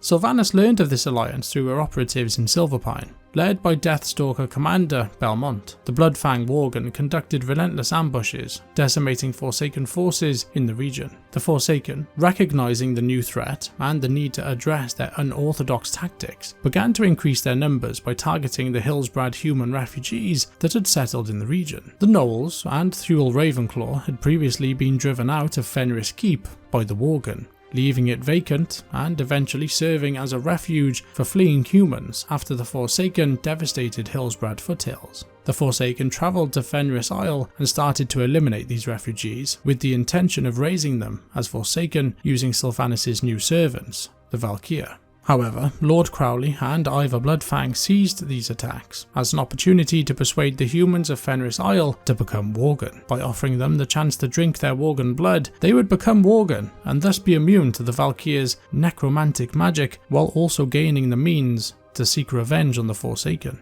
This single act significantly bolstered the Worgen numbers. Although a large number of them were killed by artillery fire when attempting to assault Horde outposts by crossing Lordemere Lake, it barely made a dent in the Worgen numbers. As the fighting in Silverpine persisted, the Forsaken received word that Lord Crowley and Bloodfang would be meeting in the abandoned Deep Ellum mine. Sylvanas seized the opportunity, sending her best warriors under the command of one of her elites, Master Fortescue, to trap and corner the Worgen leaders in the mine, which only had one entrance. However, the meeting turned out to be the trap. Instead of finding Crowley and Bloodfang, the Forsaken discovered the entire shaft of the mine rigged with explosives. An entire squadron of veteran Forsaken troopers, along with Fortescue, was slaughtered. only one lone Horde agent survived the trap. Simultaneously, another large group of Forsaken veteran troopers and catapults had been crossing Ulsan's Farthing, only to be ambushed brutally by the Bloodfang pack, leaving no survivors.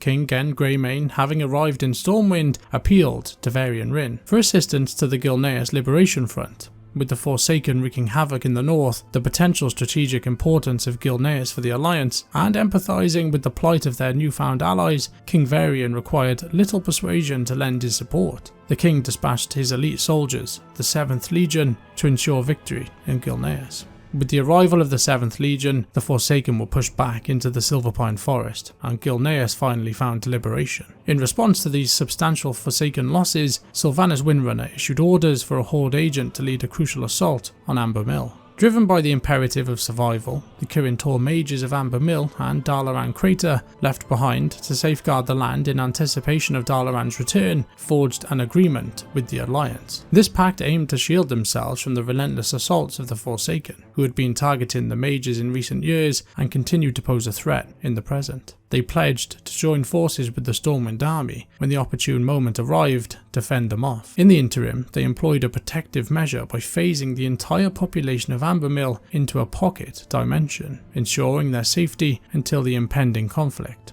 During their absence, the mages entrusted the maintenance of Ambermill to numerous elemental servitors. However, a Horde adventurer, aided by Dalar Dawnweaver, a former archmage of the Kirin Tor, who had long been affiliated with the Forsaken of Undercity, utilised the Ambermill Codex to locate the portal to Ambermill's pocket dimension in Baron's Peril. Entering the portal with the Dalaran Archmage's signet ring, obtained after defeating Relios the Relic Keeper, the Horde adventurer restored the town to its original state by overwhelming the arcane powers of the Guardian of the Barrier. Subsequently, the Forsaken army, already positioned at the border in readiness for an attack, stormed Ambermill and massacred the Kirin Tor mages, while the Valkyr promptly reanimated them as new Forsaken. Following this modest triumph at Ambermill, Sylvanas issued orders for an assault on Pyrewood village. This settlement had fallen under the control of a sizable contingent of 7th Legion troops, who had effectively neutralised most of the Forsaken forces stationed there. Despite this setback, the Forsaken swiftly reclaimed Pyrewood village. After eliminating the remaining 7th Legion forces and rescuing any surviving Forsaken troops, the village was burned to the ground. Subsequently, the Forsaken redirected their efforts towards the 7th Legion base camp. Mirroring the composition of the Pyrewood forces, the base camp was predominantly manned by non-human 7th Legion members, primarily dwarves. The Forsaken group orchestrated the assassination of General Marston and plundered the 7th Legion battle plan, securing a significant advantage for the Horde forces. Regarding strategic advantages, the Forsaken obtained crucial intelligence revealing that the Gilneas Liberation Front base camp was under the command of none other than Lorna Crowley, the daughter of Lord Darius Crowley himself. Unlike most of the Gilnean forces, Lorna had not undergone the transformation into a Worgen, making her susceptible to being slain and raised as a Forsaken. With this knowledge in hand, the Forsaken group set out to capture Lorna, intending to leverage her as a bargaining tool to compel Darius Crowley to retreat before the Forsaken were overwhelmed by the forces of Stormwind. Sylvanas traversed the battlefront, a battleground teeming with both Horde and Alliance forces engaged in fierce combat in every corner.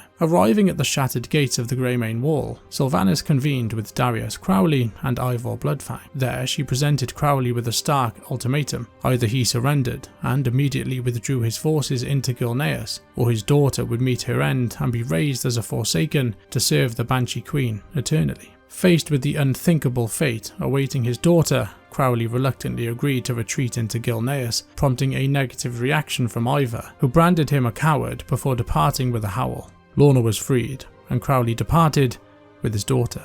As the Alliance fled back into the safety of Gilneas, Sylvanas Windrunner proclaimed the Forsaken's victory and prepared her troops for an assault on Gilneas to eliminate the remaining Alliance forces. But it was here Godfrey committed an unthinkable act. He assassinated Sylvanas Windrunner. In the ensuing chaos, Horde members engaged in a brief duel with Godfrey and his two undead Gilnean comrades, Ashbury and Walden, before being overpowered and forced to retreat to Shadowfang Keep. Cromosh ordered the Valkyr to revive the fallen Banshee Queen, and the three Valkyr sacrificed themselves to bring her back. Consumed by fury at Godfrey's betrayal, Sylvanas vowed retribution for his treachery.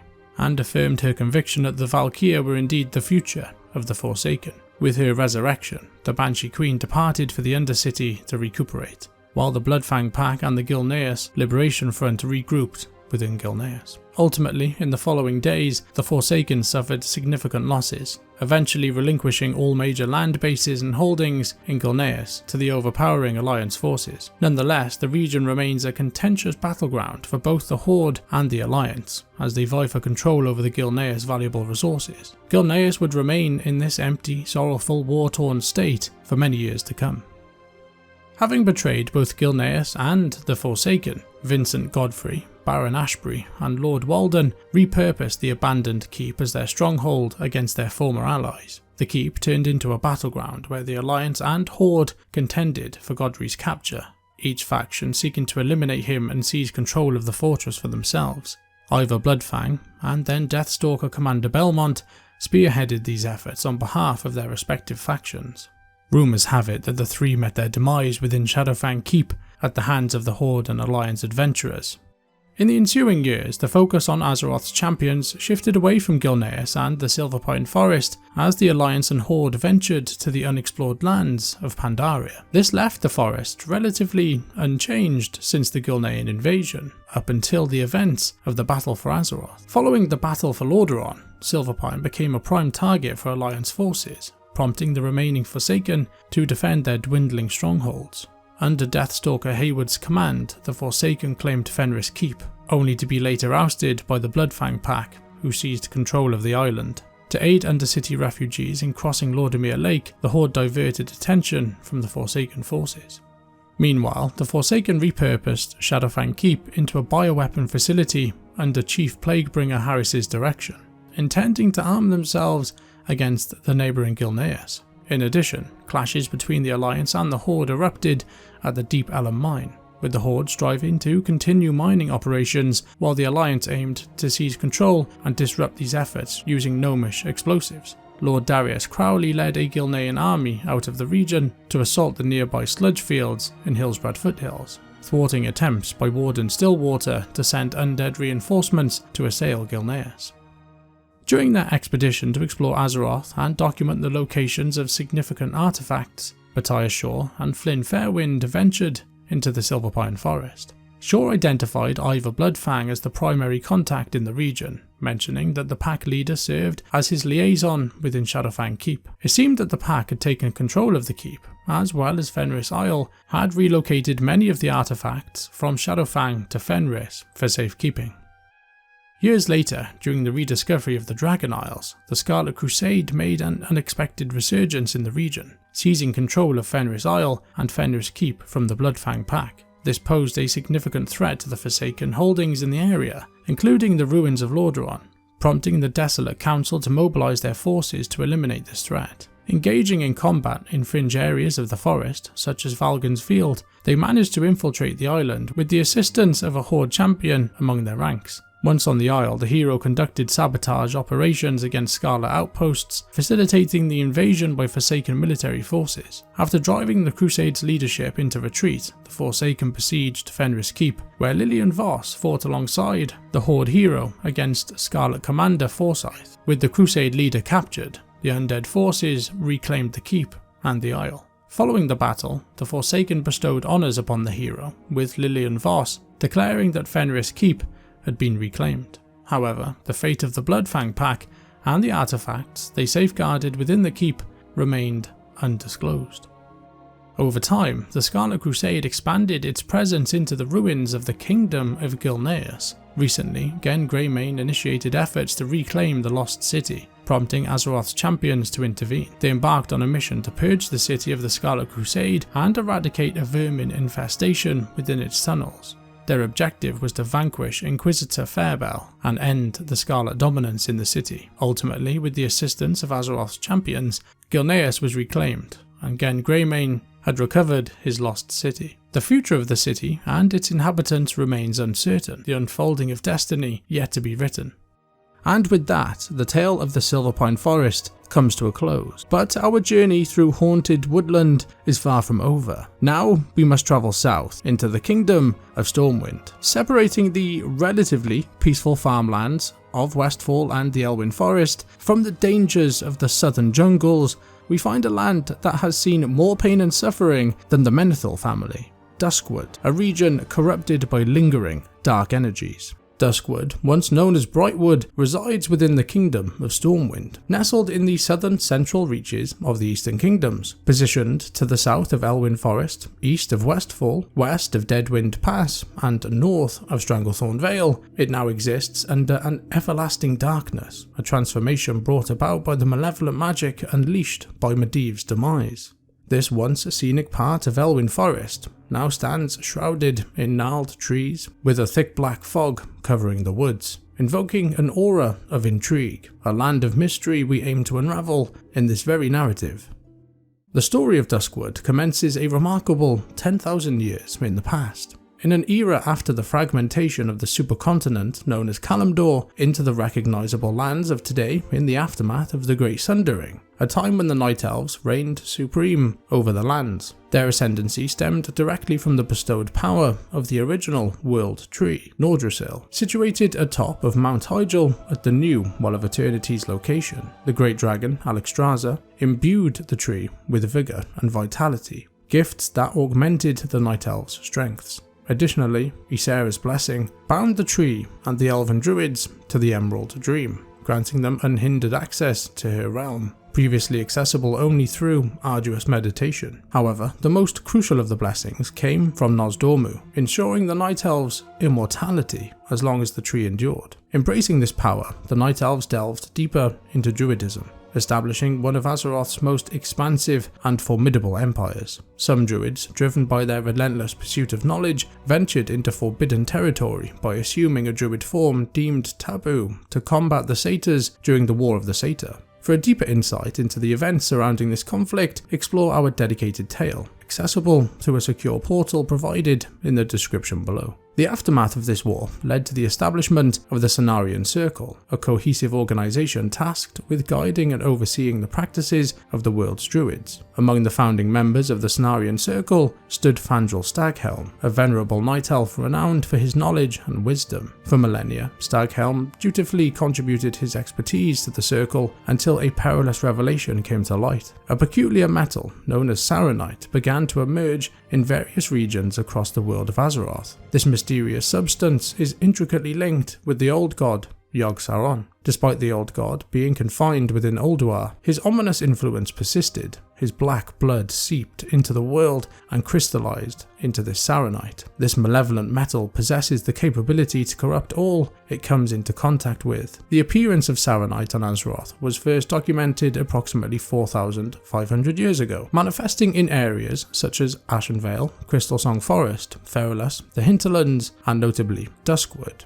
referred to as Brightwood during that era. When Staghelm caught wind of these widespread saronite deposits plaguing the lands, it is rumoured that he bypassed consulting the Cenarian Circle and instead took matters into his own hands. In a bid to halt the spread of saronite across the world, Staghelm and his closest followers secretly obtained 6 enchanted branches from the World Tree Nordrassil. They then strategically planted these branches in Ashenvale, Crystalsong Forest, Feralus, the Hinterlands, and in an area of Duskwood known to us today as the Twilight Grove. And from these branches grew the Great Trees. These Great Trees effectively purged the saronite deposits from their respective regions. Encouraged by their success, the Druids planted the final and most significant bough in Northrend, where it rapidly grew into the world tree known as Andrassil. Over time, these great trees flourished in their designated locations. Despite their pivotal role in eradicating the saronite, the significance of these great trees gradually waned in the ensuing millennia.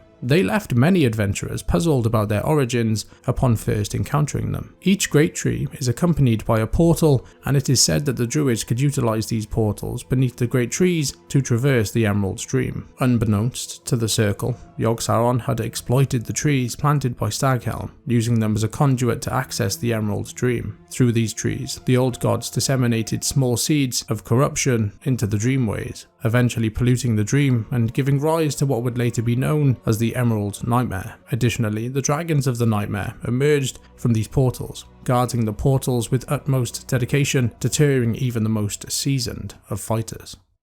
Advancing through time, the next notable milestone in our exploration of Duskwood's tale is the arrival of the humans. In ancient times, human tribes hailing from the kingdom of Arathor flourished in the northern regions of what we now call the Eastern Kingdoms. Arathor's influence persisted for over a millennium until it fractured into the Seven Kingdoms. Around 1,200 years before the events of the Dark Portal, noble families from Strom sought to depart the Arathi Highlands, seeking greener pastures in the northern territories of Lordaeron. Alongside this, led by Faldir, a descendant of Thoradin's lineage, some remaining Arathi descendants embarked on a southward expedition to establish Stormwind. Legends whispered in the northern realms spoke of the fading remnants of the Arathi disappearing into the southern wilderness of Azeroth following the dissolution of Arathor. Crossing the rugged mountains of Khazmodan, their challenging journey concluded as they settled in the southern expanse of the continent, vaguely also named Azeroth. Nestled in a verdant valley, they founded Stormwind,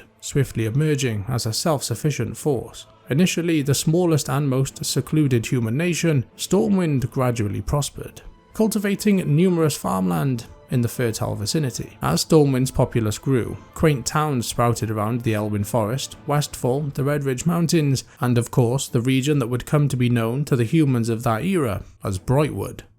Our narrative of Duskwood now takes a sinister turn as we delve into the involvement of Medivh. Despite the details of Medivh's life being far too vast to be fully recounted here, a brief account is still relevant. Medivh, the son of Aegwyn, the guardian of Tirisfal, was destined to follow in his mother's illustrious footsteps as the protector of the land. As the kingdom of Stormwind expanded, venturing into uncharted territories, it inevitably clashed with the indigenous inhabitants of the land. One such conflict arose with the Gurobashi trolls of the Stranglethorn Vale, a region located just south of Duskwood. For more details on this war, you can refer to our tales of Elwyn Forest or Stranglethorn Vale. The war reached its climax with the decimation of large troll armies outside the gates of Stormwind, as Medivh unleashed his formidable power upon them. Following these events, Medivh became apprehensive about his powers and later embarked on a journey to Karazhan to seek guidance from his mother on how to control them. Karazhan, a mage tower constructed in secrecy by the guardian Aegwyn approximately 600 years prior to the First War, served as his destination. It was during his time at Karazhan that Medivh encountered Morose, a companion of Aegwyn. Morose agreed to assist Medivh and oversee Karazhan, assuming the role of his castellan. Over time, Medivh fell increasingly under the influence of Sargeras, the corrupted titan and leader of the Burning Legion. Sargeras began to manipulate Medivh's thoughts and emotions towards a sinister end. As the darkness within Medivh grew, his isolation as the new guardian was thought to be the cause, and Morose suggested an alternative approach. If Medivh could not trust the Kirin Tor or the Council of Tirisfal, perhaps inviting people from the surrounding regions for a banquet would prove beneficial. Morose believed that their motives would be genuine, driven only by curiosity, and their company might lift his spirits. In the ensuing years, Medivh hosted numerous gatherings, and indeed his mood appeared to improve. As the tale unfolds, Medivh's journey led him to confront the Orcish warlock Gul'dan, ultimately resulting in the opening of the Dark Portal. At a subsequent banquet in Karazhan, following the portal's unveiling, Aegwyn made a startling revelation upon confronting her son. Medivh was possessed by Sargeras. Driven to madness by the malevolent demon, Medivh resorted to draining the life force of all nearby humans in a desperate struggle against his own mother. Among the victims were nobles from Grand Hamlet, a quiet, peaceful town located in Brightwood. These events marked a significant and devastating loss for this peaceful town. The horror didn't cease there. At some point during the First War, Grand Hamlet fell prey to relentless orc raiding parties, their numbers swelling as they prepared to besiege the town. Though the forces of Stormwind valiantly held them off for a time, the relentless advance of the old horde ultimately led to the town's demise. As you may know, the dark saga of Duskwood doesn't conclude with the tragic fate of the citizens of Grand Hamlet. In a tale reserved for another time, towards the end of the Second War, Medivh would later meet his end at the hands of the Stormwind forces led by Anduin Lothar, Khadgar, and Corona. In the aftermath of his demise, fell energy surged forth, gradually corrupting the surrounding areas of Karazhan. This corruption extended into the Deadwind Pass and then seeped into Brightwood, transforming the once vibrant land into a perilous, thorn-ridden blight, shrouded in thick fog and eternal darkness. Consequently, in the 3rd year after the opening of the Dark Portal, the land acquired a fresh moniker, Duskwood. This malevolent enchantment not only altered the terrain of the vicinity, but also affected the inhabitants dwelling within. Once, Elwyn Forest harboured a community of spiders coexisting peacefully within the forests. Yet, as the curse shrouded Duskwood, transforming the tranquil woodland into a realm of dread, these spiders underwent grotesque mutations, swelling to monstrous sizes. The lurking venomous arachnids commenced hunting their unsuspecting prey throughout the shadowed reaches of the land. However, in the face of such adversity, the humans of the realm proved their resilience. Despite the curse casting an eternal night over the land, they refused to abandon the region. Following the Alliance's triumph over the Horde at the conclusion of the Second War, the citizens of the once picturesque Brightwood dared to reclaim their ravaged dwellings in the newly christened and cursed territory of Duskwood. Darkshire emerged from the ashes of Grand Hamlet, its reconstruction aided by the guidance of Supreme Commander Tyrellian. Under his watchful eye, the kingdom's citizens were repatriated, breathing new life into the town with its solemn yet fitting new name. In a tale not recounted here, following King Varian Rin's disappearance, the Kingdom of Stormwind withdrew its troops from Duskwood due to the political machinations of Lady Cutrana Prestor. Left to fend for themselves, the Night Watch was formed to defend against the various threats that plagued the reborn town of Darkshire. Initially led by Commander Althea Ebenlock, the Night Watch consisted of locals who underwent training to protect their home. They faced mutated spiders, marauding wolves, and an abomination crafted by the necromancer Abercrombie the Embalmer. Abercrombie, a Ravenhill alchemist, had been driven mad by his wife Eliza's death. He resorted to dark magic, placing his own heart within her corpse to revive her. This act cursed Eliza with a craving for human flesh, compelling Abercrombie to keep her buried. In his madness, and through unwitting adventurers' assistance, Abercrombie created the abominable Stitches, with the sole purpose to terrorise Darkshire. However, these threats would be but fragments of larger peril. The gravest danger looming over Darkshire and all of Duskwood was the relentless menace of the undead. Morbant Fell, a human necromancer, rose to prominence in the shadowed recesses of the region. Driven by visions of conquest, he raised an army of the undead from the graves of Duskwood, and he also acquired deceased bodies from the grave robber known as Dextran Ward. Ward would later be executed for his heinous crimes after serving time in the Stormwind stockades. From his eerie abode atop Forlorn Row in Ravenhill Cemetery, Morbant Fell wielded control over the undead hordes. Legend has it that Morbant Fell was linked to a sinister group known as the Dark Riders, a connection we'll delve into following this next tale of sorrow. As darkness continued its relentless advance across the land, some brave townsfolk ventured forth to uncover its source. Soon after setting out on their quest, the citizens of Darkshire vanished without a trace, their last known whereabouts being the foreboding Tower of Karazhan. This place believed to be the epicenter of the curse shrouding the land. A rescue mission was swiftly organised, entrusted to 3 battle-hardened individuals. Leading the charge was Duggan, a paladin loyal to the Kingdom of Stormwind and the Order of the Silver Hand. Having witnessed the horrors of the Second War, Duggan had made his home in Duskwood, with his wife Adina and their twin daughters, Lonia and Lyran. Joining him were his companions, Carden, a stout dwarf from the Wildhammer clan, and Voldana, a high elf hailing from the hinterlands. Together they braved the night, their mission clear: to rescue the missing townsfolk of Darkshire. Following the trail of clues, the trio found themselves at the foot of Karazhan's cursed tower. Inside, they were met with chilling sights: tormented spirits haunting the corridors, echoes of lives lost within the tower's walls. Amidst the shadows, they encountered Terestian Ilhoof, a corrupted satyr, and in the ensuing battle, Duggan met his untimely demise. Though fate claimed their leader,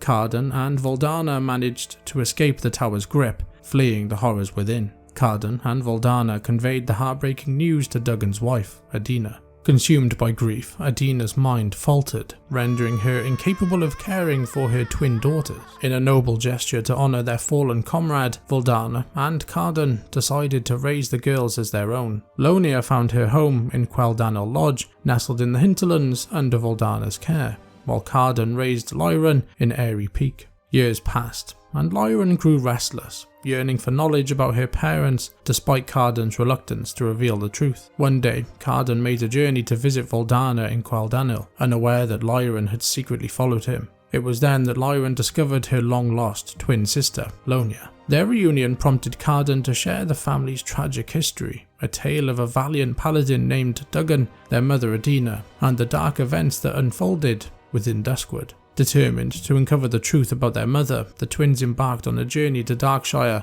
where they found their old home, now shrouded in darkness. Attacked by ghouls upon arrival, they were rescued by Watcher Dodds and his Night Watch soldiers. The Watch's leader, Commander Althea Ebonlock, brought grim news. Their mother tragically ended her own life, and her corpse had been reanimated into an undead and was amongst those that threatened Darkshire. In a grim task, the twins set out to release their mother's soul from its prison of undead flesh. With determination and sorrow, after they had severed her decayed flesh, they laid their mother's soul to rest in a fresh grave in the hinterlands. It was at this solemn moment that the girls pledged to journey to Karazhan and liberate their father's spirit, ending his perpetual suffering for good. Years passed, and the twins, now young women, honed their skills. Lordaeron emerged as a skilled warrior, while Lonia, adept in magic, sought to contact their father's spirit. Duggan's warnings went unheeded by Lordaeron, who remained resolute in her quest to free him.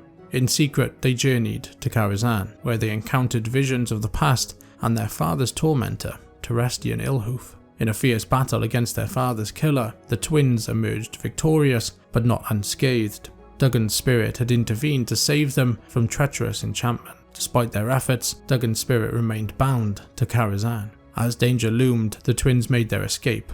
Though they couldn't free their father's spirit, they found solace in knowing his resilience mirrored their own, a testament to their unbroken spirit in the face of the darkness. Transitioning from one sorrowful tale to another, Duskwood bears the burden of Death's stories, embodied by the intimidating figure of Morladim. Clad in armour, this skeletal warrior roamed the Ravenhill Cemetery in Duskwood, a testament to the tragedy that marked his mortal life and then his afterlife. Morladim, once known as Morgan Ladimor, epitomised valour and nobility as a renowned knight. His life's mission was to champion the cause of the innocent, the downtrodden, and the afflicted. Married at the age of 18 to a maiden named Elise, Morgan's life took a drastic turn when the Third War erupted in Lordaeron. Joining forces with Uther the Lightbringer, Morgan faced harrowing trials, witnessing the dissolution of the Knights of the Silver Hand, the fall of Uther, and the Scourge unleashed by Kel'Thuzad and the Demon Lord Mal'Ganis. After returning home to Duskwood after the war's end, Morgan was met with even more devastation. His abode lay in ruins. Despite suggestions that his family might have perished and that they might be found in the graveyard, Morgan resisted, initially heading towards Lakeshire. Yet an unforeseen force drew him to the Ravenhill Cemetery, where he spent hours scouring the graves, finally discovering the resting places of his wife and 2 of his children. Amidst his torment, he did not realise that he had not found the burial of his 3rd child. Consumed by mourning turned to rage, Morgan, driven to madness, lashed out at the gravestones, unwittingly attacking cemetery attendants who attempted to intervene. After regaining his senses, Morgan was horrified by the carnage he had wrought and, overwhelmed by despair, took his own life. The following day, Morgan's corpse and those of the attendees were discovered, and they were hastily buried in a secluded section of the cemetery to prevent further unrest. However, days later, Morgan's grave was found disturbed, and his body was missing. Cursed by his unrelenting grief and the innocent lives he had unwittingly taken, Morladim emerged from the grave, an undead entity haunting the very lands he once swore to protect, preying upon unsuspecting citizens. In the tale of Morladim, one citizen holds particular significance: Sarah Ladimor, the 3rd child, whom he had not encountered in the graveyard prior to his descent into madness. While Morgan believed his family to be all deceased, Sarah had actually survived and later joined the Night Watch, spending much of her life grappling with the circumstances surrounding her father's demise. Commander Althea Ebonlock of Darkshire embarked on a mission to end the terror wrought by the skeletal menace. In the 25th year, she sought the aid of adventurers in her quest against the undead threat. When Morladim fell to Alliance adventurers dispatched by the commander, she revealed the truth to the residents about Sarah's connection to Morladim, and dispatched some of them to inform her that he had finally been vanquished after years of terror. Upon receiving the news, Sarah expressed regret for her inability to intervene and asked the adventurers to bring her ring to her father's grave, symbolizing her well-being and absolving him of responsibility for his actions. This gesture of love allowed Morgan to find peace in death, alongside his wife, seeking forgiveness for his sins in the light upon learning that his daughter was alive. Whilst on the matter of uncovering the truth, our next chapter in Duskwood's narrative is one of love and jealousy, the tale of Stalvan Mistmantle. Born in the Silverpine Forest, Stalvan traversed various paths before settling as an instructor at the Moonbrook Schoolhouse, also serving as a private tutor. His life took a sinister turn when he developed an improper infatuation with one of his young students, a maiden named Tiloa. Despite her affections already pledged elsewhere, Stalvan harboured delusions of a future with her, fueled by a misguided interpretation of her gestures. Driven to madness by unrequited love, Stalvan committed a heinous act, slaughtering Tiloa and her intended groom with an axe. His hands stained with blood, Stalvan retreated to his abode northeast of Darkshire, consumed by loneliness and madness, haunted by the darkness that enveloped him. Through unknown forces, perhaps sheer determination or a pact with darkness itself, Stalvan defied death, rising as an undead entity, forever cursed to roam the shadows of Duskwood, a spectre of lost love and murderous jealousy. Madame Eva, an esteemed resident of Darkshire known for her adherence to ancient arts and her skill as a fortune teller, felt a foreboding sense of danger surrounding her granddaughter, Alyssa Eva. Suspecting that Alyssa might be the next victim of the elusive Duskwood murderer, Madame Eva urgently enlisted the help of brave adventurers, tasking them with the unravelling of the mystery and Stalvan's whereabouts. Legend spoke of Madame Mistmantle as his grim abode, where he lurked as a revenant, thirsting for the blood of any who dared to cross his path. Crossing paths and intersecting stories are a frequent occurrence in the Duskwood lore, with one of the most significant being the encounter between the Dark Riders and the Worgen farmstead. The Dark Riders were deceitful traders attempting to peddle counterfeit magical relics to Medivh. However, Medivh, under the influence of Sargeras, cursed them as punishment for their dishonesty. Their curse bound them to retrieve authentic magical artifacts from across the kingdom and deliver them to Karazhan. The exact nature of the curse remains unclear, and whether they are undead or not is unknown. Nevertheless, the Dark Riders have plagued the Kingdom of Stormwind, particularly Duskwood, ever since. Their presence is first noted at the Worgen farmstead, seemingly drawn by the temporal and spatial anomalies caused by a mystical artifact. The artifact in question was the Scythe of Elune, a creation forged many moons ago by Belysria Starbreeze and R'hllor Fangfire. They fashioned the scythe by attaching one of Goldrin's fangs to Belysra's staff. R'hllor and the druids of the pack sought to control the unbridled fury of the druid pack form by submitting willingly to the energies of the Scythe of Elune. Instead of quelling their rage, however, the weapon transformed R'hllor and his followers into the Worgen, savage humanoids enslaved by their primal instincts. Enraged by Malfurion's scorn, R'hllor's druids wreaked havoc, attacking both elf and demon alike. Night elves bitten by the ferocious beasts contracted the curse, transforming them into Worgen as well. In a desperate bid to contain the spread of the affliction, Malfurion sorrowfully banished the Worgen beneath Darrelnir within the Emerald Dream, where they would slumber peacefully for eternity. The scythe was then entrusted to Melthandris in secret, eventually fading into obscurity. Valinda Starsong, Melthandris' niece, ventured to cleanse Ashenvale of demons after the Third War and sought Elune's aid in her quest. At the shrine of Melthandris, she stumbled upon the hidden Scythe of Elune. The artifact possessed the ability to weaken the boundaries of time and space. Holding the scythe, Valinda received a vision of chaos, the Worgen. Realizing the scythe's true power, she communed with the Worgen, not through speech, but through a deeper understanding. As she channeled more of the scythe's energy, the barriers weakened further, drawing the Worgen to Azeroth. Learning of the Archmage, Arugal, and the involvement in summoning Worgen, she journeyed to the Eastern Kingdoms, seeking his aid. In Duskwood, Valinda encountered hostility at Roland's Doom, where she was attacked by Varkas. During the confrontation, a dynamite explosion claimed the lives of Valinda, Varkas, and his minions, entombing the scythe within the cave. The formidable weapon was later discovered by members of the Defias Brotherhood during a mining excavation, and among them was a nervous member named Jitters. Upon touching the weapon, Jitters unwittingly triggered its summoning effects, causing the mine to be overrun by Worgen, who mercilessly tore the men apart.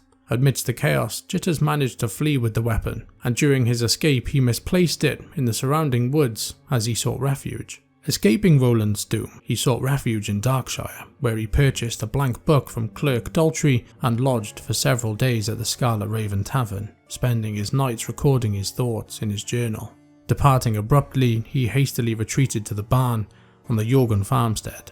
The appearance of the scythe had attracted the attention of the Dark Riders, and upon arrival to the farm, they ruthlessly slaughtered the family of the farm's owner, Sven Worgen, all before Jitters' eyes. Despite these murders, the scythe was not found. And now the residents of Duskwood find themselves facing not only the undead and Worgen threats, but also the relentless pursuit of the Dark Riders, constantly seeking to claim the Scythe of Elune. Alpha Prime, formerly known as R'hllor Fangfire, was among the Worgen brought forth by the Archmage Arugal.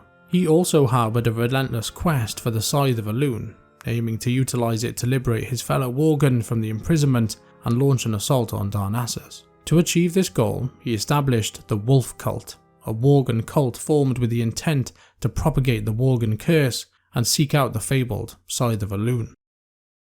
A man named Revel Cost, a faithful priest of the Church of the Holy Light, had found himself in Westfall while searching for the Cloak of Purity. It was here he encountered Carlane, a mage also in search of a missing artifact. Sensing the looming threat of the Dark Riders, they decided to join forces. However, their journey was soon interrupted by an attack by the Defias Brotherhood as they made their way to meet their contact, Tanos. In a desperate defense, Tanos revealed the existence of a secret artifact known as the Hand of Azora and used it against their assailants. This action drew the attention of the Dark Riders, who swiftly intervened, severing Tanos' hand and ultimately beheading him to claim the artifact. This encounter with death was not Revel's first. Years ago, his family had fallen victim to a savage attack by the summoned Worgen. Filled with determination, Revel mounted a horse to pursue the Dark Riders, while Carlane returned to Elwyn to report Tanos' tragic demise. Upon his return, Carlane found his home desecrated and his son Mardigan missing. His search for answers led him to Darkshire, where he learned that his son had been investigating the wolf cult but had vanished while following leads. With the report of Dark Riders spotted at Manor Mistmantle, Carlane's path converged with Revel's once again. For Revel Cost, this convergence presented an opportunity for revenge against both the Dark Riders and the Worgen of the Wolf Cult, a chance he could not afford to miss. While tracking the Wolf Cult in Duskwood, Revel Cost's group encountered Jitters, who was hiding in the ruins of Raven Hill. Jitters revealed that the scythe had resurfaced at Roland's Doom, and that the Dark Riders were in pursuit of it. However, it seemed that the Wolf Cult had already obtained the scythe and were using it for sinister initiation rites. After eliminating the cult members situated in Duskwood, Revel retrieved the scythe from the mine. Upon the request of Brink, an operative from the Stormwind Intelligence Agency, who had been tasked with recovering stolen artifacts, Revel devised a plan to ensnare the Dark Riders using the scythe as bait. Following the ambush, Brink took possession of the scythe with intentions to deliver it to a night elf named Valorn Stillbow. After this small defeat, the Dark Riders withdrew into the shadows. We will conclude the saga of the Dark Riders following our discussion on the Cataclysm's events. As the conflict with the Worgen persisted in the area, a particular family garnered increasing support for their unwavering commitment to combat the horrors plaguing Darkshire.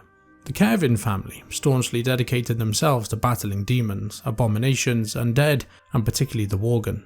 Recognizing that their influence did not quite match that of the Night Watch, Jonathan Kervin determined that their foremost objective would be to stem the growth of the Worgen population in Duskwood. In addition, they provided assistance in the struggle against Morbin Fell. After some time, following the Cataclysm and the resurgence of Deathwing the Destroyer, Duskwood witnessed its fair share of upheaval. A few Gilneans arrived in Duskwood, among them Tobias Mistmantle, who arrived in Darkshire seeking his brother's Stalvan's whereabouts. He temporarily stayed in the town to investigate. However, the residents were reluctant to discuss the matter until Tobias met Clerk Daltrey, who had assisted in the initial inquiry into the Duskwood murderer. Seeking the truth, Tobias consulted Madame Eva, who sent him and an adventurer to Manor Mistmantle. There, Tobias confronted the undead murderer his brother had become. Tobias, revealing he had been afflicted by the Worgen curse, enraged in a fierce battle with his brother, and with the help of the adventurer, managed to defeat Stalvan. Following the cataclysm, Duskwood faced another threat. Despite being previously defeated by adventurers in Raven Hill, Morben Fell returned as a lich, posing a renewed danger to the region. Once again, adventurers were called upon to confront this necromancer. Previously, Morben Fell had been vanquished with Morben's Bane, a holy artifact capable of dispelling his protective enchantments. Seeking out the scattered pieces of the Bane within Duskwood's depths, adventurers repaired it and used it to weaken Morben's shield, ultimately defeating him once more. Following his demise, Morben's Bane, also known as the Torch of the Holy Flame, was placed outside his former abode to keep the undead subdued by Watcher Sarah Lattimore. Amidst Azeroth's turmoil caused by the cataclysmic return of Deathwing, the battle against the Worgen of Duskwood persisted. The Kervin family remained steadfast in their struggle against the darkness of Duskwood, rallying Alliance adventurers to combat the Nightbane Worgen menace throughout the region. And while discussing the ongoing Worgen threat, let's revisit the story of Sven Jorgen. Following the resolution of his family's tragedy, Sven himself fell victim to the feral Worgen of Duskwood, becoming one of them.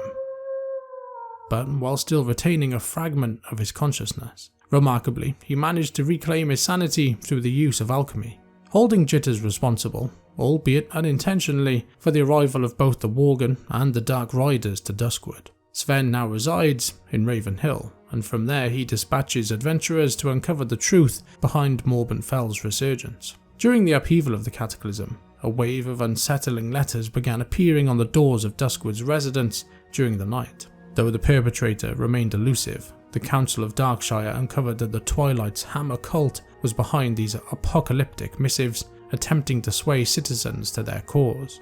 With the ongoing war after the Cataclysm, Stormwind's military was overstretched, dealing with larger threats, leaving Darkshire vulnerable without a single footman for protection. Nonetheless, King Varian Rin issued a decree summoning numerous adventurers to assist Commander Althea Ebenlock as the Night Watch struggled to fend off marauding wolves and the roving bands of feral Worgen. At a certain point, feral Worgen breached the town hall, wreaking havoc and causing substantial damage, including the destruction of half of the archives. Years later, during the Burning Legion's third invasion, Althea Ebenlock, some of the Council of Darkshire, and several Night Watchers in Darkshire defected to the Veiled Hand, a human sect aligned with the Burning Legion, aiming to undermine the Kingdom of Stormwind. The reasons for this betrayal still remain elusive, but it is speculated that they were enticed by promises of freedom and respect from the Herald, also known as Melrys Malagan, from Stormwind City. This shocking turn of events led to heightened surveillance in the town, while demonic rituals were conducted using the blood and skulls of Darkshire's inhabitants. Sister Althea Ebenlock addressed the council in the town hall, announcing plans to depart for Stormwind City with Caden Shadowgaze to initiate a demonic invasion. However, the meeting was disrupted by the Shadow of the Uncrowned, a secret organisation dedicated to safeguarding the world from the Burning Legion. The Uncrowned attempted to assassinate Althea, but the attempt on her life failed, and the council members managed to escape. Sarah Lattimore did not join the Legion's forces and hinted that her comrade's defection was likely due to dark magic. When the Shadow of the Uncrowned infiltrated the town, it is reported that Lattimore was observed protecting several innocent inhabitants.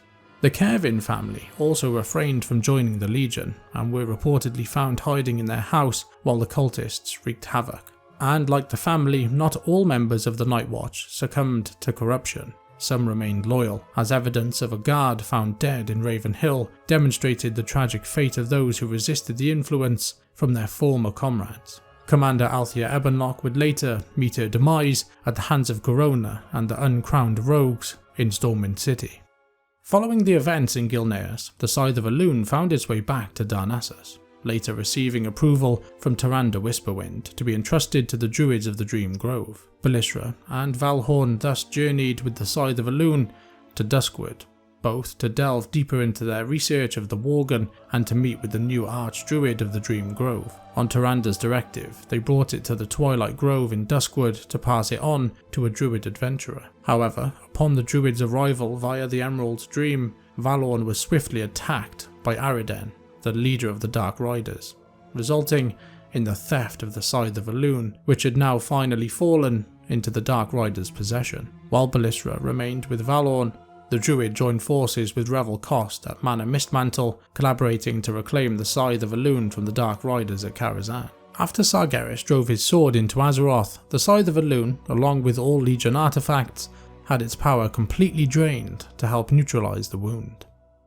Years later, during the Fourth War, heightened activity was observed in Raven Hill and the Twilight Grove of Duskwood. Vassandra Stormclaw joined Oliver Harris and other Raven Hill residents in researching the Worgen curse. Nightbane Worgen were captured for experimentation, while the community faced challenges posed by the particular vicious member of the Nightbane pack known as Blood Eyes. Meanwhile, Mana Mistmantle witnessed the emergence of a rare flower named Elune's Grace, which was surrounded by a pack of Mistfang wolves. In a separate development, Tess Greymane expressed a desire to embrace the Worgen curse in order to better understand her people. When her father hesitated to comply, Tess and a Gilnean adventurer journeyed to Duskwood seeking guidance from Vassandra Stormclaw. While Tess pursued her own tasks with the Druid, the adventurer embarked on a mission to capture Blood Eyes, collect fangs from the Mistfang wolves, and retrieve Elune's Grace. These items were then used by Vassandra in the Twilight Grove to summon Goldrin through a dream portal, granting Tess a vision wherein she experienced the fall of Gilneas as a Worgen.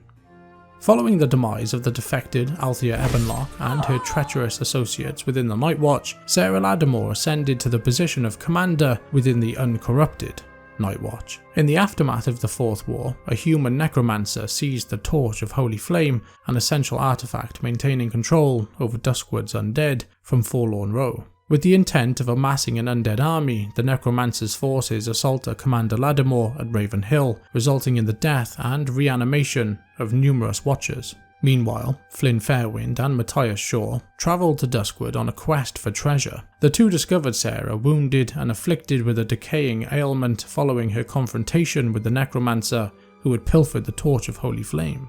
Flynn administered a healing potion, saving her life, before escorting her back to Darkshire for further care under her watchful comrades. Following the defeat of the Necromancer and the recovery and purification of the Torch of Holy Flame, Sarah met with Shaw and Flynn at the Scarlet Raven Tavern to express her gratitude for their role in safeguarding Duskwood from the undead menace. Shaw acknowledged the Night Watch's crucial contribution and pledged to send reinforcements from Stormwind in light of the lingering threat alluded to by the Necromancer. Before departing Duskwood, Shaw entrusted the Night Watch with Flynn's treasure map. Grateful for their assistance, Lattimore and her watchers retrieved the treasure for them, a hand mirror, as a token of appreciation for them both. Sometime later, amid Death Rising, a widespread Scourge assault targeted numerous regions within the Kingdom of Stormwind, including Duskwood. In response, forces from the Stormwind Army and the Argent Crusade were deployed to safeguard the area and its populace against the undead onslaught. Following the resurgence of the Dragon Isles, the Night Watch still remained vigilant in Duskwood, and after 2 decades of dedicated service and after bearing witness to the region's numerous trials, Corsten Willard, one of the organisation's most steadfast watchmen, opted to retire. Seeking adventure and a change of scenery, he chose to join the Dragonscale expedition, longing for a taste of adventure and maybe just a little bit of sunshine.